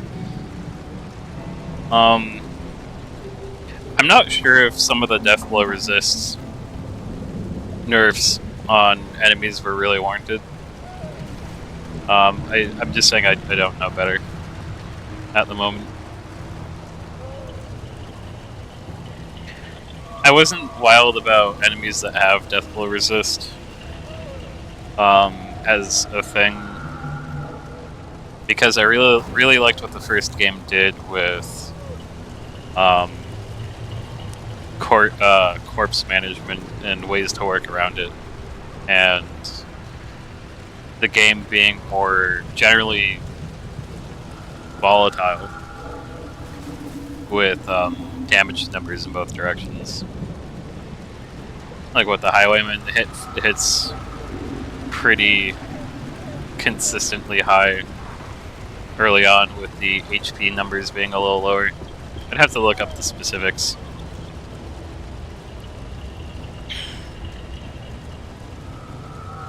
But when I was revisiting the game recently, I noticed that damage swings were a lot higher. DOTs were a lot worse, and I'm sure they're still bad even when you upgrade them compared to this game. You can upgrade your, at least in the first two tiers, I don't remember past that. Rather, whenever you get mastery points, you can upgrade your DOTs to do an incomprehensible amount of damage. Like 18 from a plague grenade, not counting the actual damage of the grenade. What is it called? Noxious Blast. Yeah. It's 10 damage up front, if it applies. And then another 12 damage. But it's over the course of turns, which is why you have cause of death. Or at least the upgraded version of it.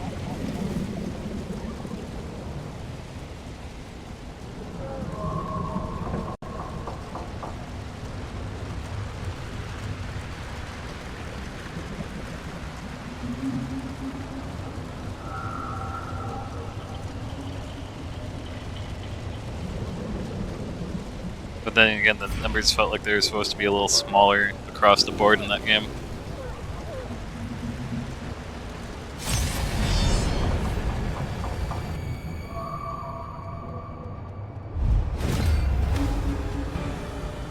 The library burns, and with it the remains of philosophy, reason, and insight.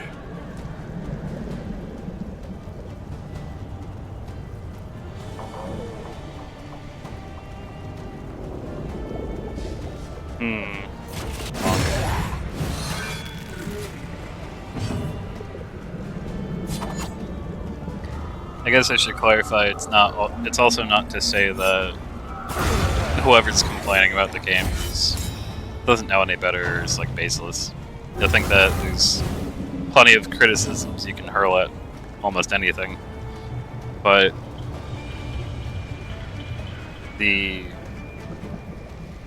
I've seen someone compare this to Dark Souls 2, which on its own is, I have a hot take. The second game in Dark Souls, in the Souls series, the Dark Souls games specifically, because it's technically the third. Dark Souls 2 definitely doesn't feel like the worst one. There's a lot of design changes between vanilla Dark Souls 2 and the Scholar of the First Sin Fancy Edition, the re-release.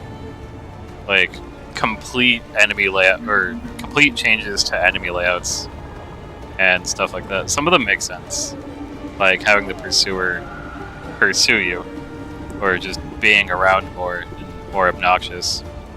But and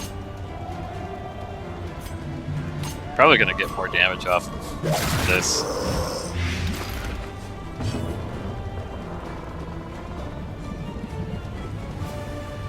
If I blind him, will...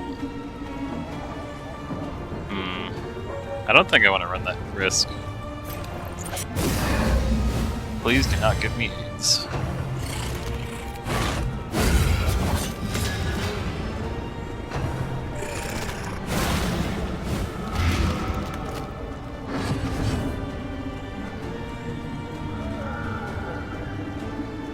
The Highwayman would probably be a fun character to have Braggart on.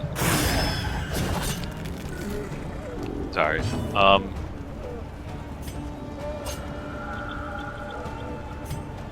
Don't want to get too antsy. Excellent work.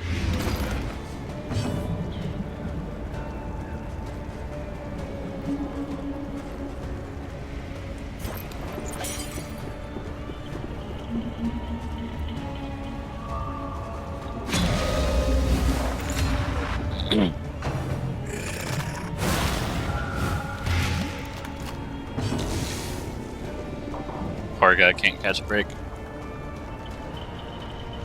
Everyone's cutting him in line.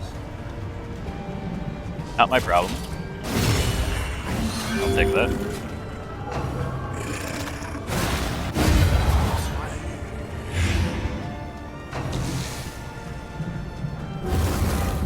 Anyway, I don't really think either game's like artificially difficult or hard for the sake of being hard. That's as controversial as it might sound, that's kind of a normie take. Not even a normie take, it's like a solution. Like a casual's casual, like a super casual. Like I play phone games type of take.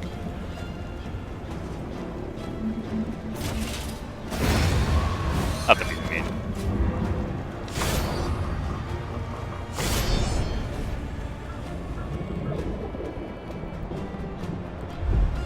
I actually want to try to hit the librarian. I don't think it's a good idea. I didn't set like Doctor up properly for it, and they're not going to give me a chance to do that.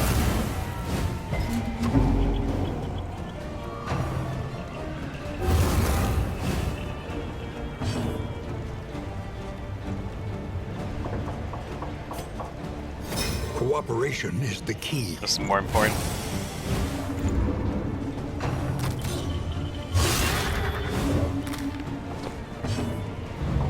Let us take a closer look at the thing, as repulsive as it is. Beautiful, absolutely.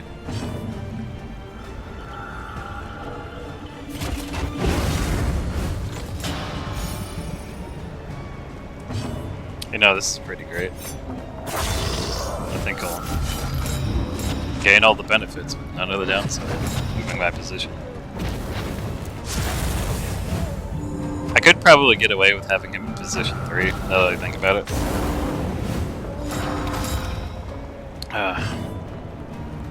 I don't know if I'd say this game is harder or easier than the first one. It's designed more for you to lose early on before you get meta progression, where losing your characters is not what you should be playing around in the first one, I feel. Not that that's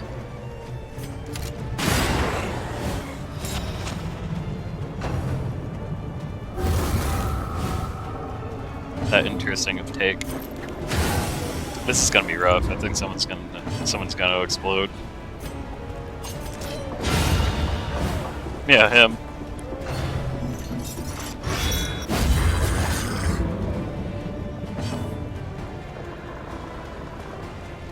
Speaking of 5 IQ takes, I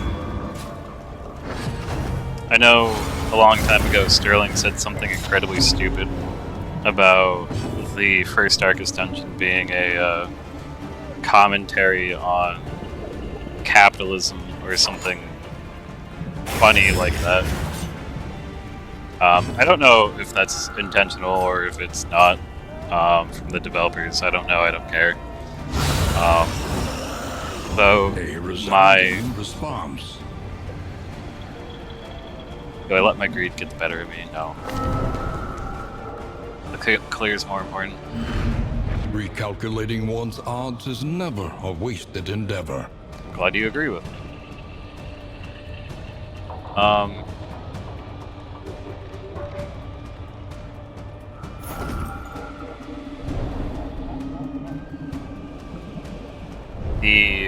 The way that they decided to play the game because they're bad at it.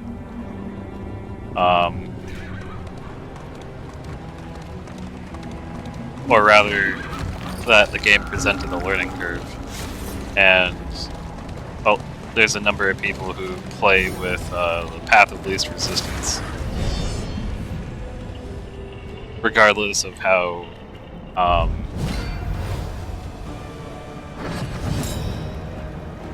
trying to think about how to word this. I think the take was like that the game encourages you to increase the stagecoach and then cycle newbies through to get up on loop. But that's really grindy. And if I'm not mistaken, every time you go on a mission and succeed, it progresses the area.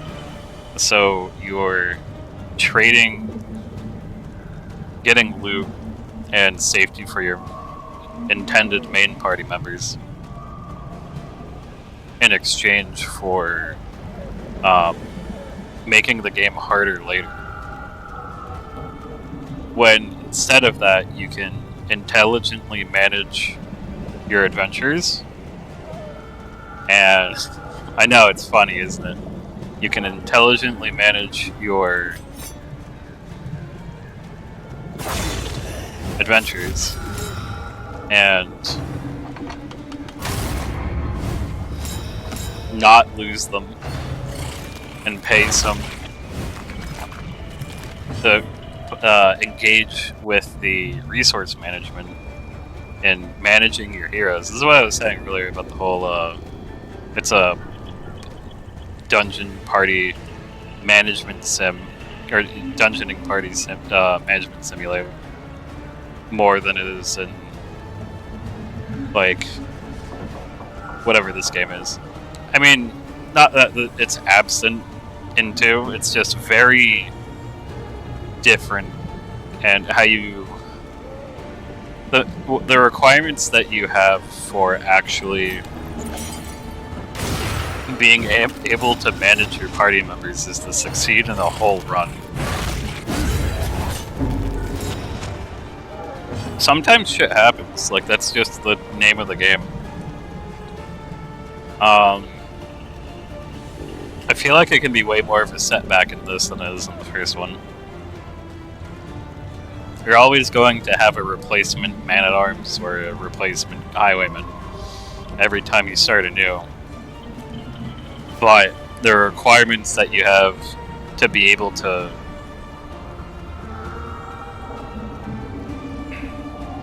have a less stressful time actually managing the character. It sounds weird as I say it, but in the previous game you can run away, you can abandon expeditions, you can set your... like one of the main mechanics was setting your characters aside to take a break and heal or rest and lose some stress or get rid of their dysentery or their diseases rather, or you know, get rid of a quirk you don't want.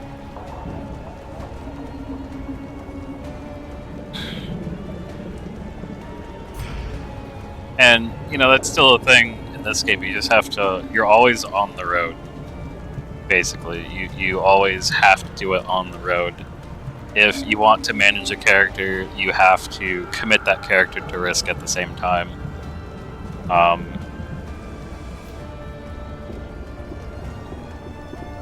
And then after committing them to risk, only then can you manage them and then debate on whether or not you want to bring them into the next encounter. But there's more. I feel like there's more incentive to actually keep the characters around. A promising development. Instead of branch out, pick different parties after every session. If you succeed, then the quirks that your characters have are static, and you might not get utterly screwed with. What was it? My highwayman in the tutorial the last time I played too got a positive quirk that shot him to the front of the group, and then after that, my first run, where you're not allowed to swap your party members with anything else, you have no other options. My Plague Doctor got Breacher. Yeah, it was called Breacher. They moved forward 3, taunt, and gained 2 block plus tokens. That's ridiculous. I could slowly, gradually move her to position 3. That's annoying. That's like incredibly annoying. The Highwayman goes first.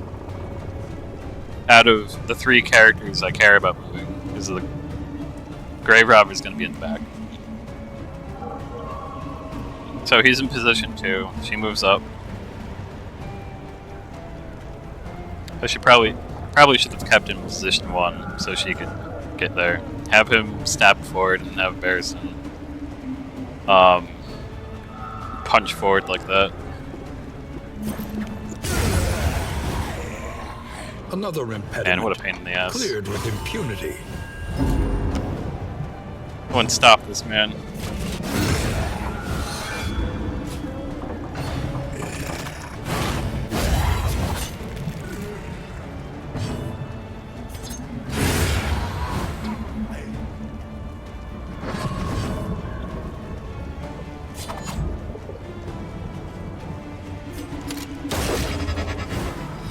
Any being, however horrid, can be brought to heel. This isn't going to line up well.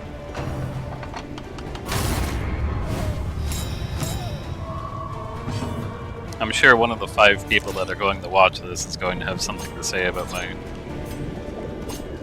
my commentary on this, but whatever. Maybe I'm just screaming into the void. Maybe after a year of me YouTubing, someone's going to watch the older videos and talk about how stupid I am.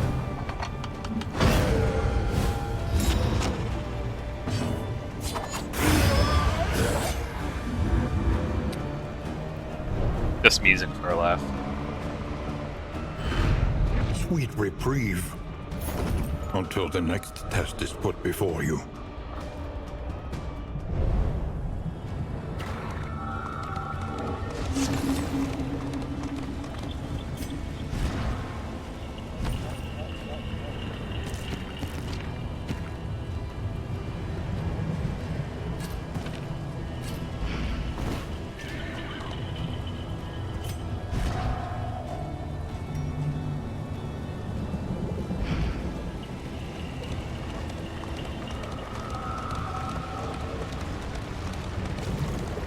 I feel like if you manage the route itself, the game's not too bad. There's no existential threat, which I think is... I think losing a run and losing invested characters in the first game felt fair. Like, you had... Not to say that you don't have any reasonable chance to develop your characters in this.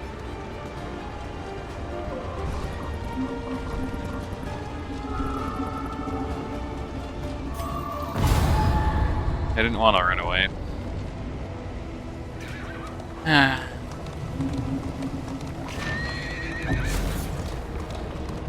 You and me both. You and me both, brother. Ugh.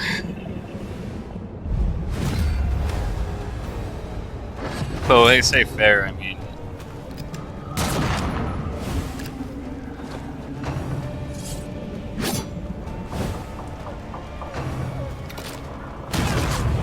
each playthrough felt like a long commitment. And I understand a lot of people don't care for that. And maybe I'm crazy for preferring it. Maybe not preferring, but I just think, like, appreciating. It's not that I necessarily prefer it, it's just, you know, if a game is built around it, and that's the experience that the developers want to give, then by all means, I will embrace it.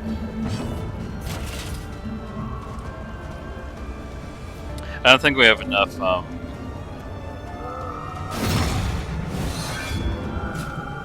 party management sims. I don't even know how to really word that. On to the next. Darkest is really the only one I can think of, besides maybe Iridus, and Iridus has so many tutorials. Speaking of invasive tutorials, that game was so obnoxious I couldn't get into it. Like, I guess the characters were moderately interesting for making parties, but it's just a pain in the ass to get to the point where it felt like I was treated like I was a grown-up.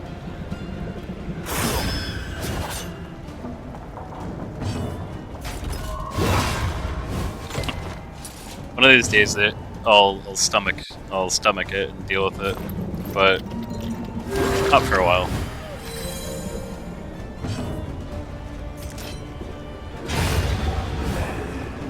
A righteous action. Beautiful. What was the chance of that? It was moderate high roll.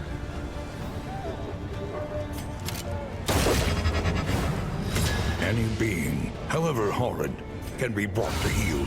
Yep. Just like that. Let's see. Greater threats await those who dare. I guess thanks to anyone who's actually made it this far in the video.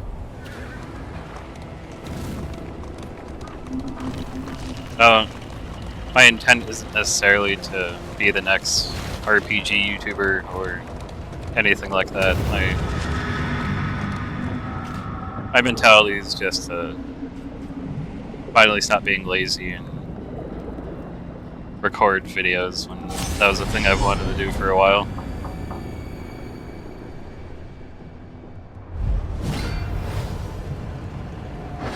If someone watches it and gets something out of it, that's plenty fine for me. Or rather, that's icing on the cake. And just being able to put this out there is fine for me.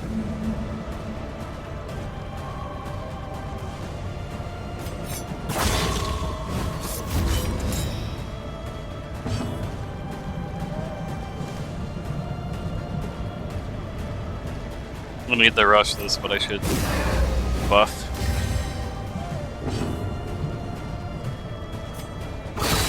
Ah, no crit.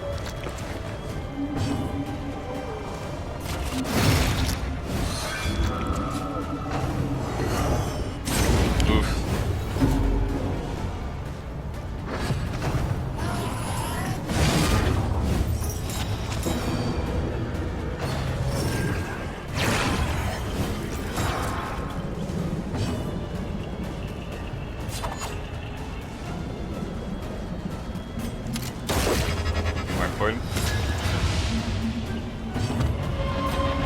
It's time to die.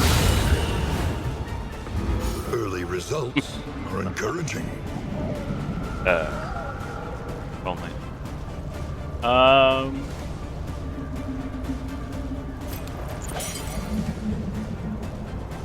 don't need to do that yet. It's gonna get a worship off, and I really don't want it to. A waste of a pulsar. That's okay.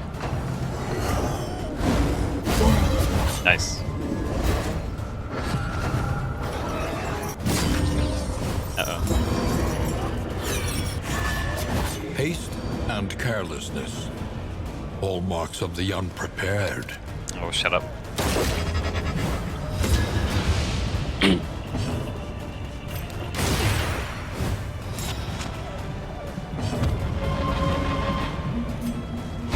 A master stroke.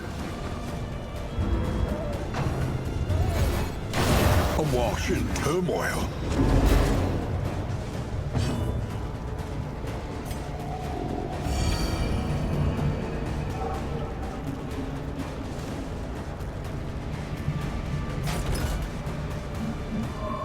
How far can Sundering? Okay. I actually wanted to check.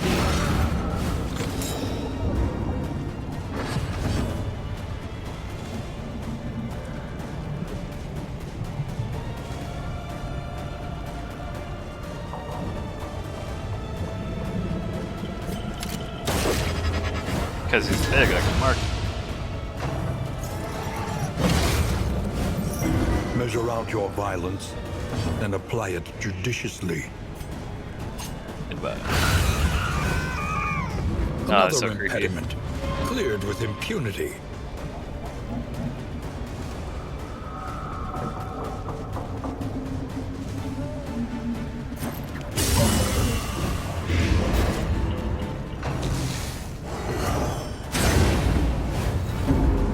And look at him take it like a champ.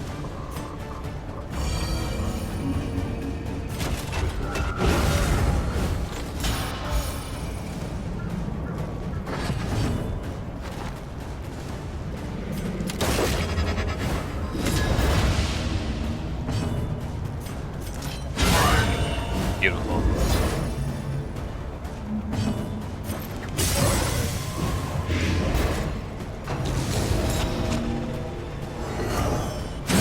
Steady yourself. That would have murdered the shit out of me. Look at that. It's a high chance that he'll die. I can just kill him. On the try to get greedy for the stress heal, I should just Past is commit. gone. Let it die. Ooh, that's a waste. That is nice though.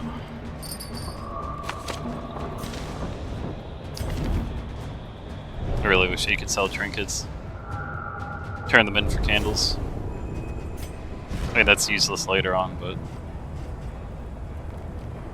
That's one of the comments I have about the meta progression, is that for the sake of the playthrough, I guess when you get rich in Darkest One, you can just kind of keep going, and resources stop being a thing.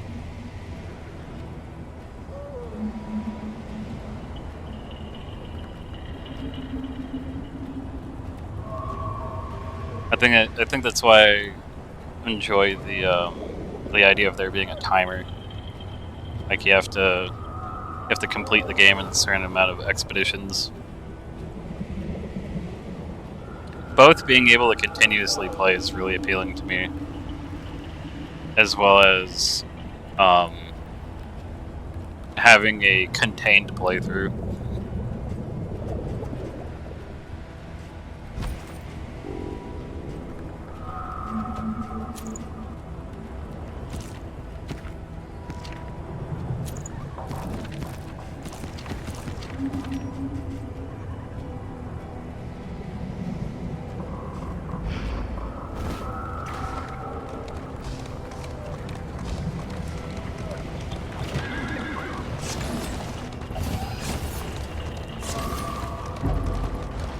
You can start a new playthrough on this, but I feel like the grind is just so much more of a pain in the ass, to put it bluntly. Like, unlocking new abilities is kind of like a power progression, too, instead of just being related to the RNG of what your character spawns with and having to... Rest now for a time. Like, not necessarily forcing the player to use a skill set they wouldn't normally have to, but it's part of the resource management as well.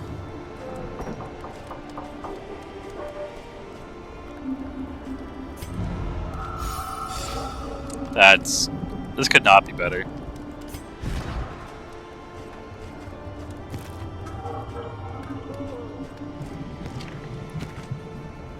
Been pretty lucky.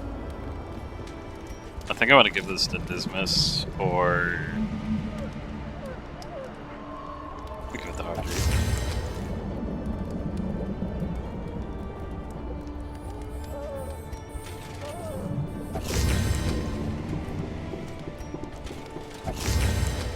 I'll take half a dozen.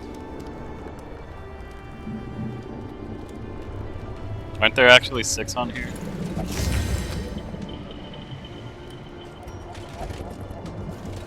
Another flapjack might kill me.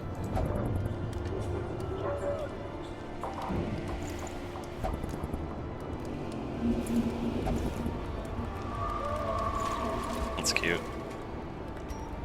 Well, I don't need this anymore. The means of mastery. I don't have to deal with getting shuffled.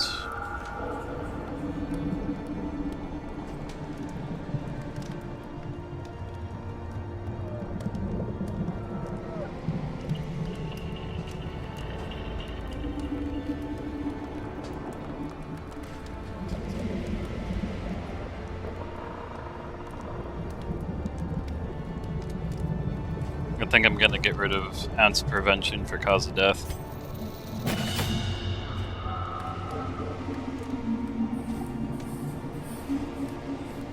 Might as well increase battlefield medicine. Absinthe. It's time. I think they make up for it. I think this game makes up for its issues, or differences in design I mentioned, just from the gameplay loop being some juicy combat.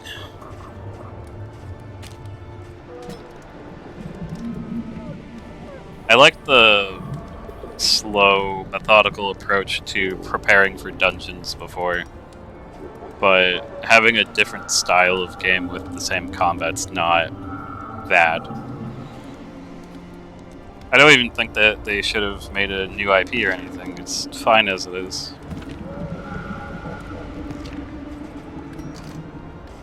I'm gonna regret this. I think the blind's gonna be more important here. I want to bring the Iker. I really want to bring the Iker.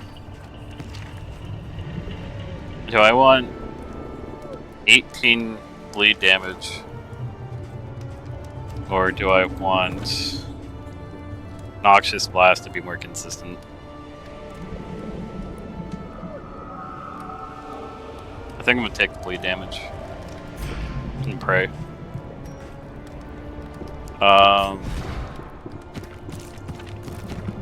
Do I get blinded? I don't think this fight has blind. I really hope I'm not shooting myself in the foot with this one.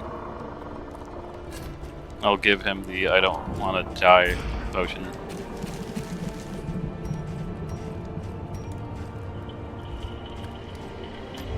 Conventional fare, but fairly priced.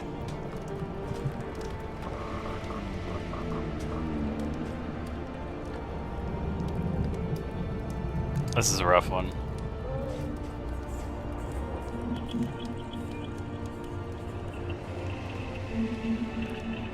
I could have bought more laudanum if I really felt like it. I don't think I'm gonna have the money.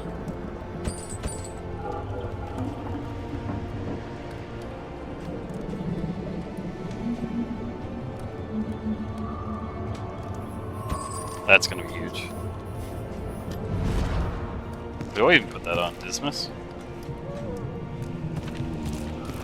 Yeah, I think I put that on Dismas. How bad are the relationships? You two need the drink.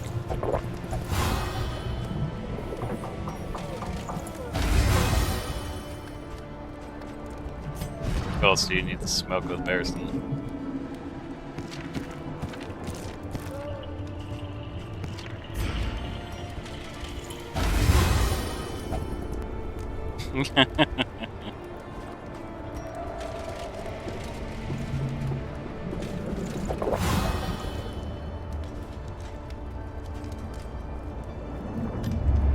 Planning and mindfulness, as vital to survival as sharpened steel.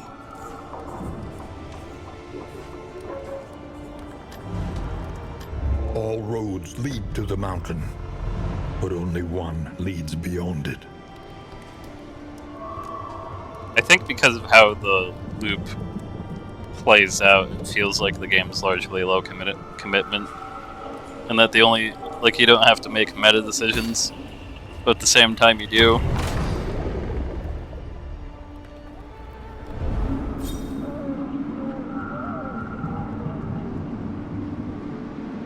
I guess it feels like the character progression is more supplementary, though I'm sure at the later confession tiers it's like, I don't want to say mandatory, I wouldn't know. Tried and tested. A bond to be counted on. That's not very hot, but that's okay. I was hoping her and Dismas would get a buff.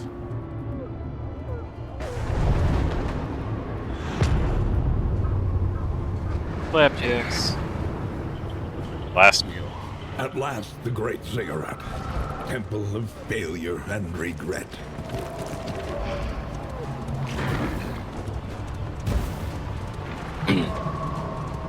As long as I don't choke on this, on the intermittent encounter. Oh, I think I'm using that word right. Preliminary. Can I leave? No.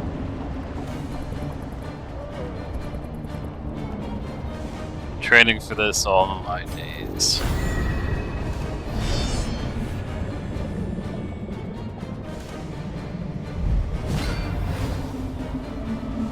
This could be worse.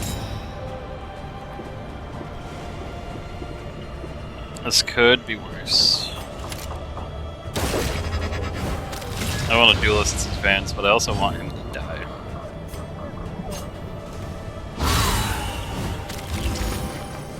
If I had Plague Grenade.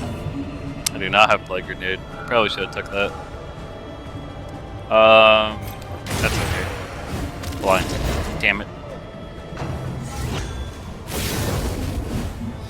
I think the Deacon has pretty high status for this. Trampled, trapped, held captive by fear.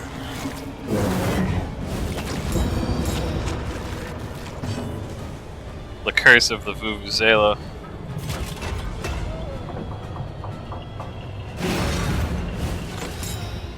It's not going to do anything to the Evangelist, but that's okay. Gunshot? Yeah. Let us hope to finish this quickly. Yeah, it's a bad line. That's an example of a bad line. I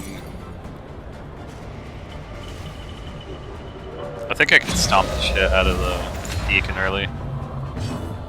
Get fucked. A brilliant conclusion. Gotta remember the Watchmen language. It's unprofessional. Anxiety foments insidious fears. Pretty early for a bolster.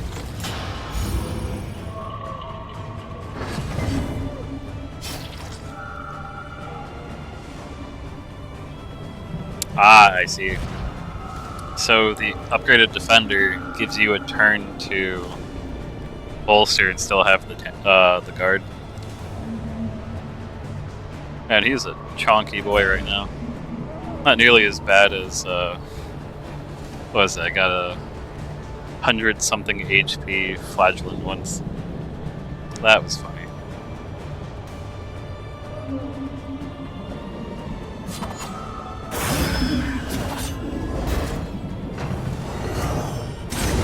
Yeah, whatever.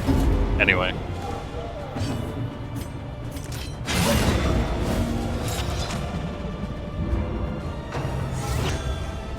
That's gonna heal him.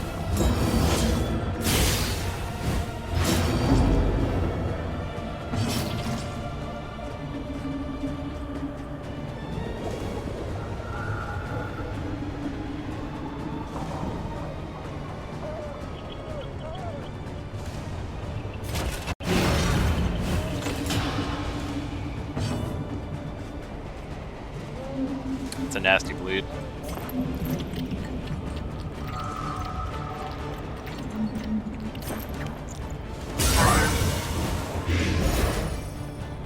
He'll be fine.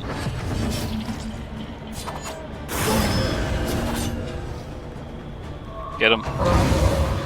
Yeah.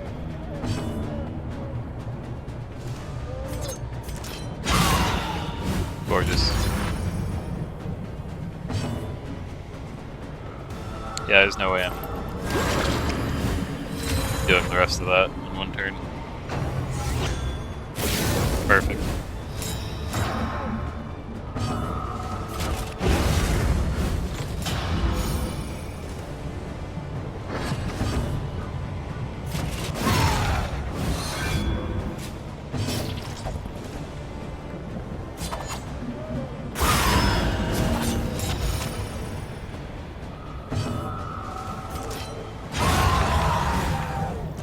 Another impediment, cleared with impunity. The past is gone. Let it die.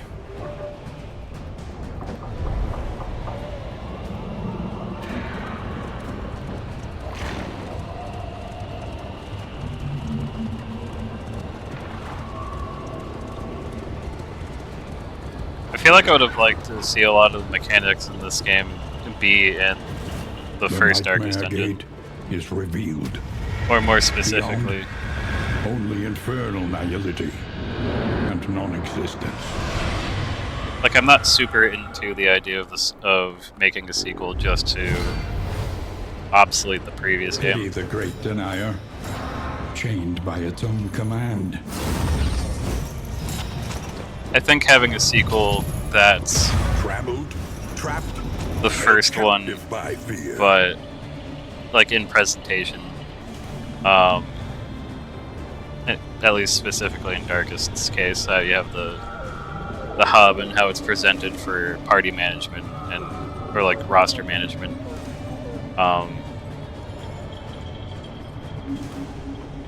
What a goofy looking boss. This is really wild though.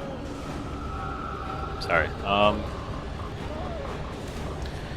Ooh. Healing's one of the last ones to die, but at least I get these out of the way first.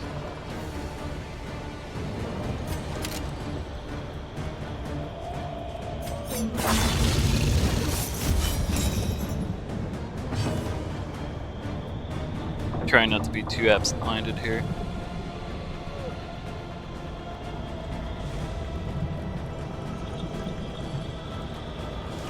I think I would have loved to see the same style of game where there's the emphasis on character management, but that just be fleshed out more without having the mod the original.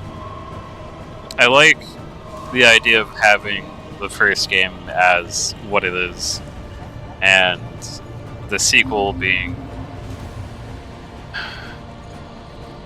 not necessarily a straight upgrade, but like the intent with this, I'm sure, was to be familiar but different and warrant people to buy it and play it separately. A lot, and even alongside the first game, if not replacing it. But in doing so, you're still having plenty of people who look at. There's plenty of people who are going to look at the malaise, measured and first game And compared to this, you go, no thanks. Because it's, you know, you present an idea that a lot of people, quite many people appreciated.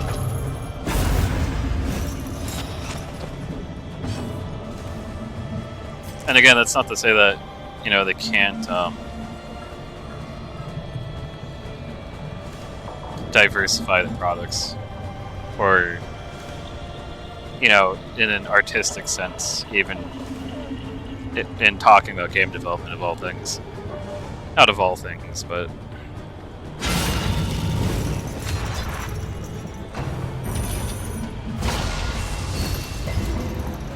wanting to do something different, almost for the sake of it. Just like a different idea that strikes you, because it's more interesting as a creator instead of just doing the same thing over and over again. And you don't want to pigeonhole yourself into, or set yourself to be pigeonholed into having to make the same thing over and over again just to please your audience.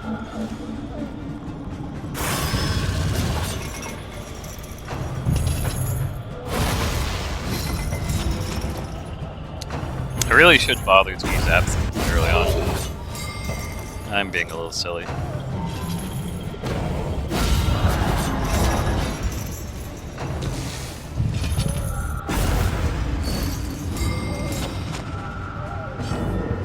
And been a little rough.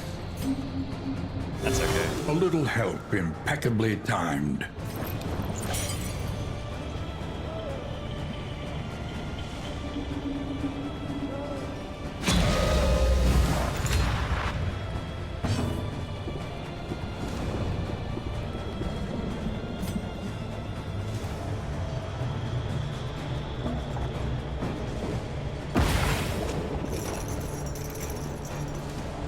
One of the things I wanted to talk about earlier was actually paying attention to what the boss Observe does. the subject carefully, and you will discover its weaknesses. They all have Analysis similar is the natural prelude to action. abilities. Crippling doubt, paralyzing fear, cerebral falter. Does mental lashes instead. That blinds. Cerebral does every DOD. Yeah, they all have crippling doubt. It's a pain in the ass to get hit by. I'll take the heal. Ooh.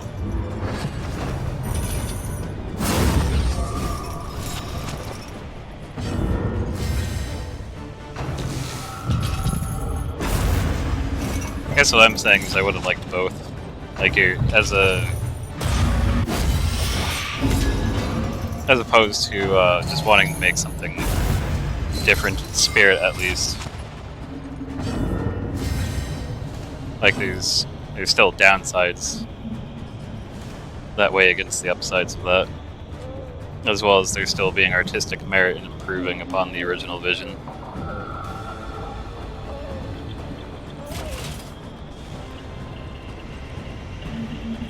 Of course, you'll have people arguing about what the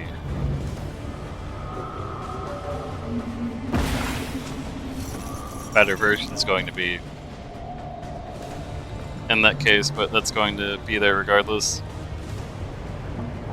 Basically, you're screwed either way.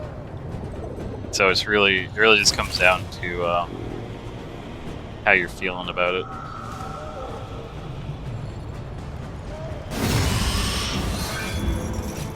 So personally, I would have just preferred both. As simple of a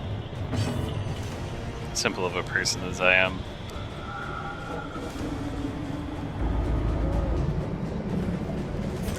Unfortunate.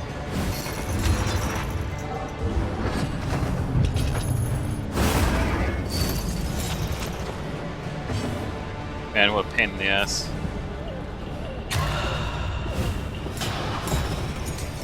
I'll be fine. Yeah, I'll be fine.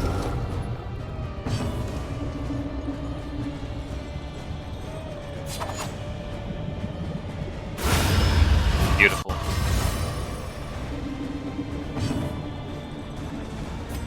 Yeah, I still don't need to use favors yet. A little help impeccably timed. I should have used favors. What am I doing?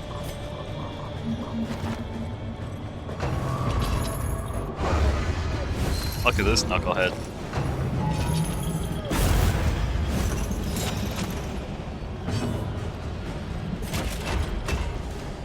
I really don't want to use that yet.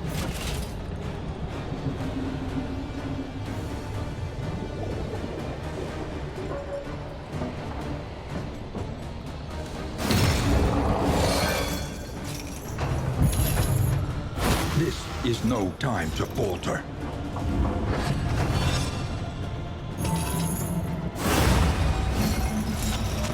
Lamentation block is going to be doing its thing.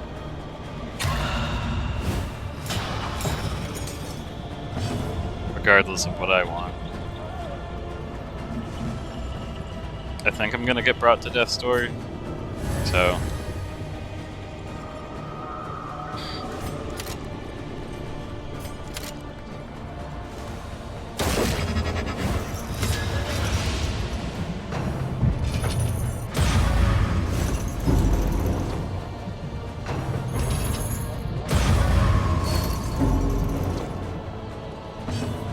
This is fine.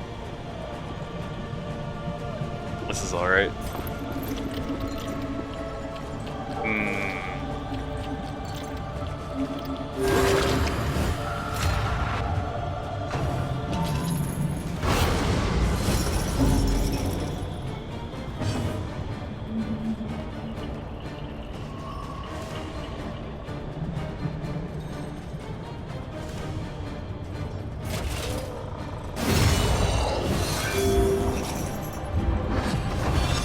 I really hope he doesn't lose his mind before his turn comes up.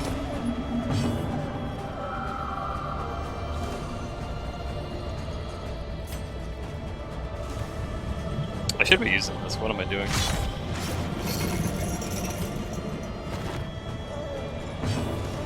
Just distracted talking about game design and artistic intent.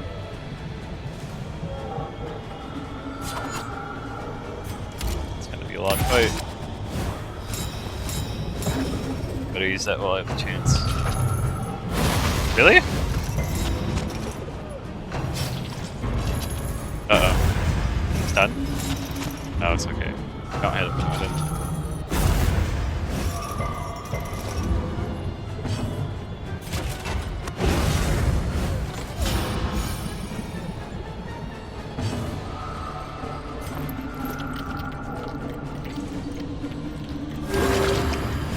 More important.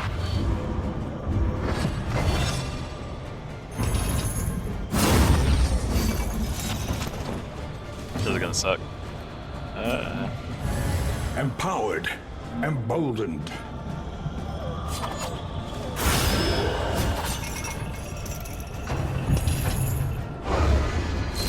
Nice.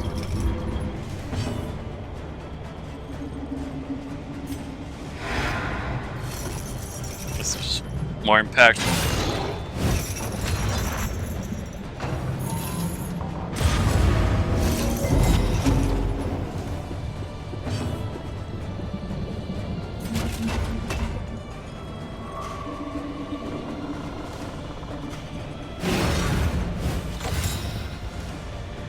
Retreat if you can.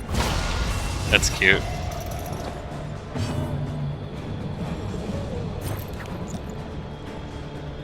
This might not do anything. Of course.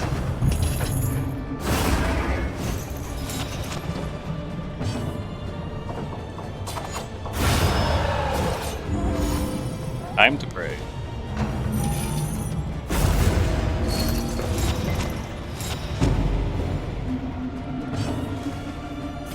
You're more important.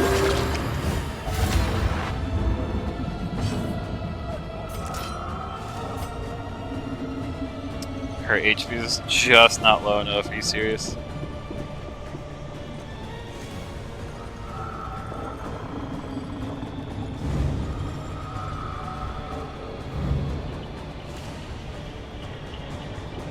I didn't know about the bonus damage. Silly me.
Nice.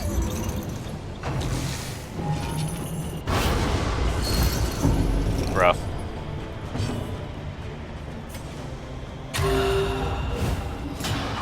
This last one.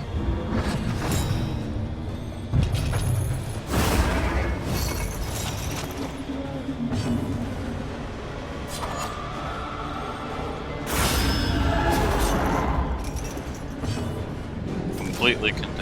Well done. With only having to use melee. Steady yourself. How likely is she?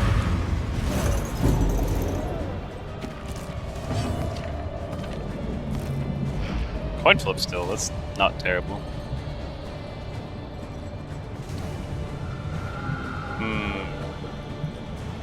I wonder if this is for the first run, but there's no face your denial token. I'd be surprised if they got rid of that. I can actually ignore that. Punch it. I wasn't paying attention.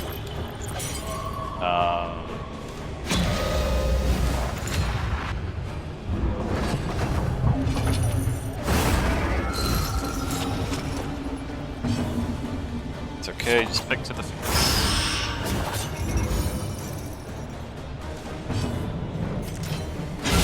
Bravo!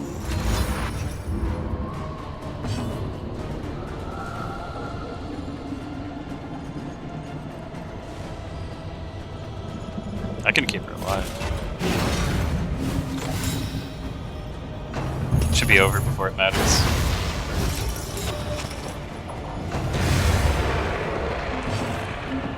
This should be over before it matters. I keep forgetting that's a mechanic. Or if you're on death's door and you wait and you heal.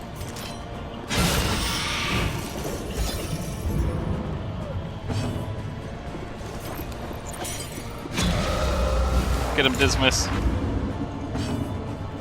Beat that ass. Hey. At last, the world's mind is free to remember a time before the cancerous corruption.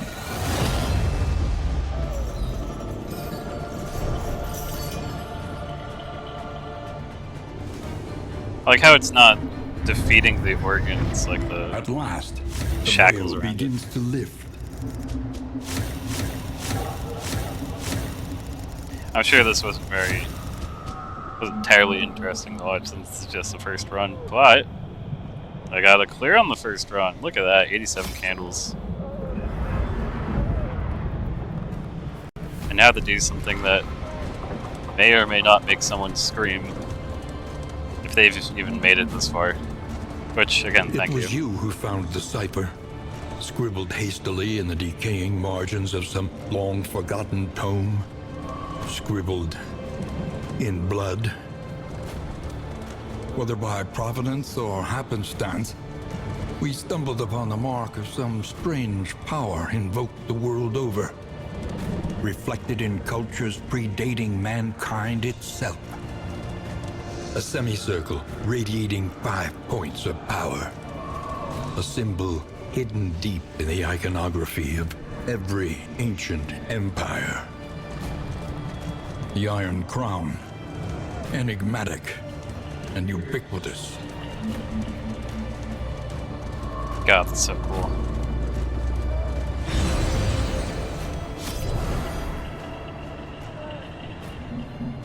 I really just want to put my thoughts out there in, I guess, largely inconsequential way. And if other people enjoy my ramblings and gameplay, then what more could I really ask Study the for? winding roads and routes of our kingdom. Find any advantage.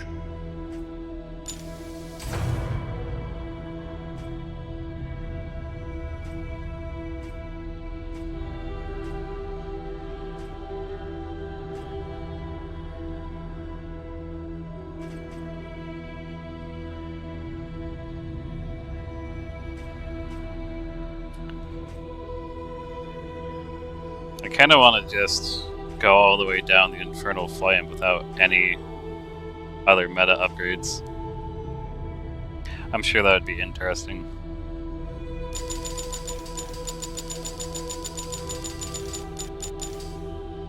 Oh, can you just hold it?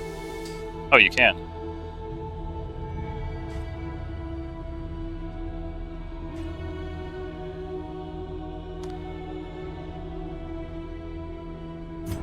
The road calls once more to its dark passenger. That is where I'm ending it for today, though. Thank you for watching. If you made it this far.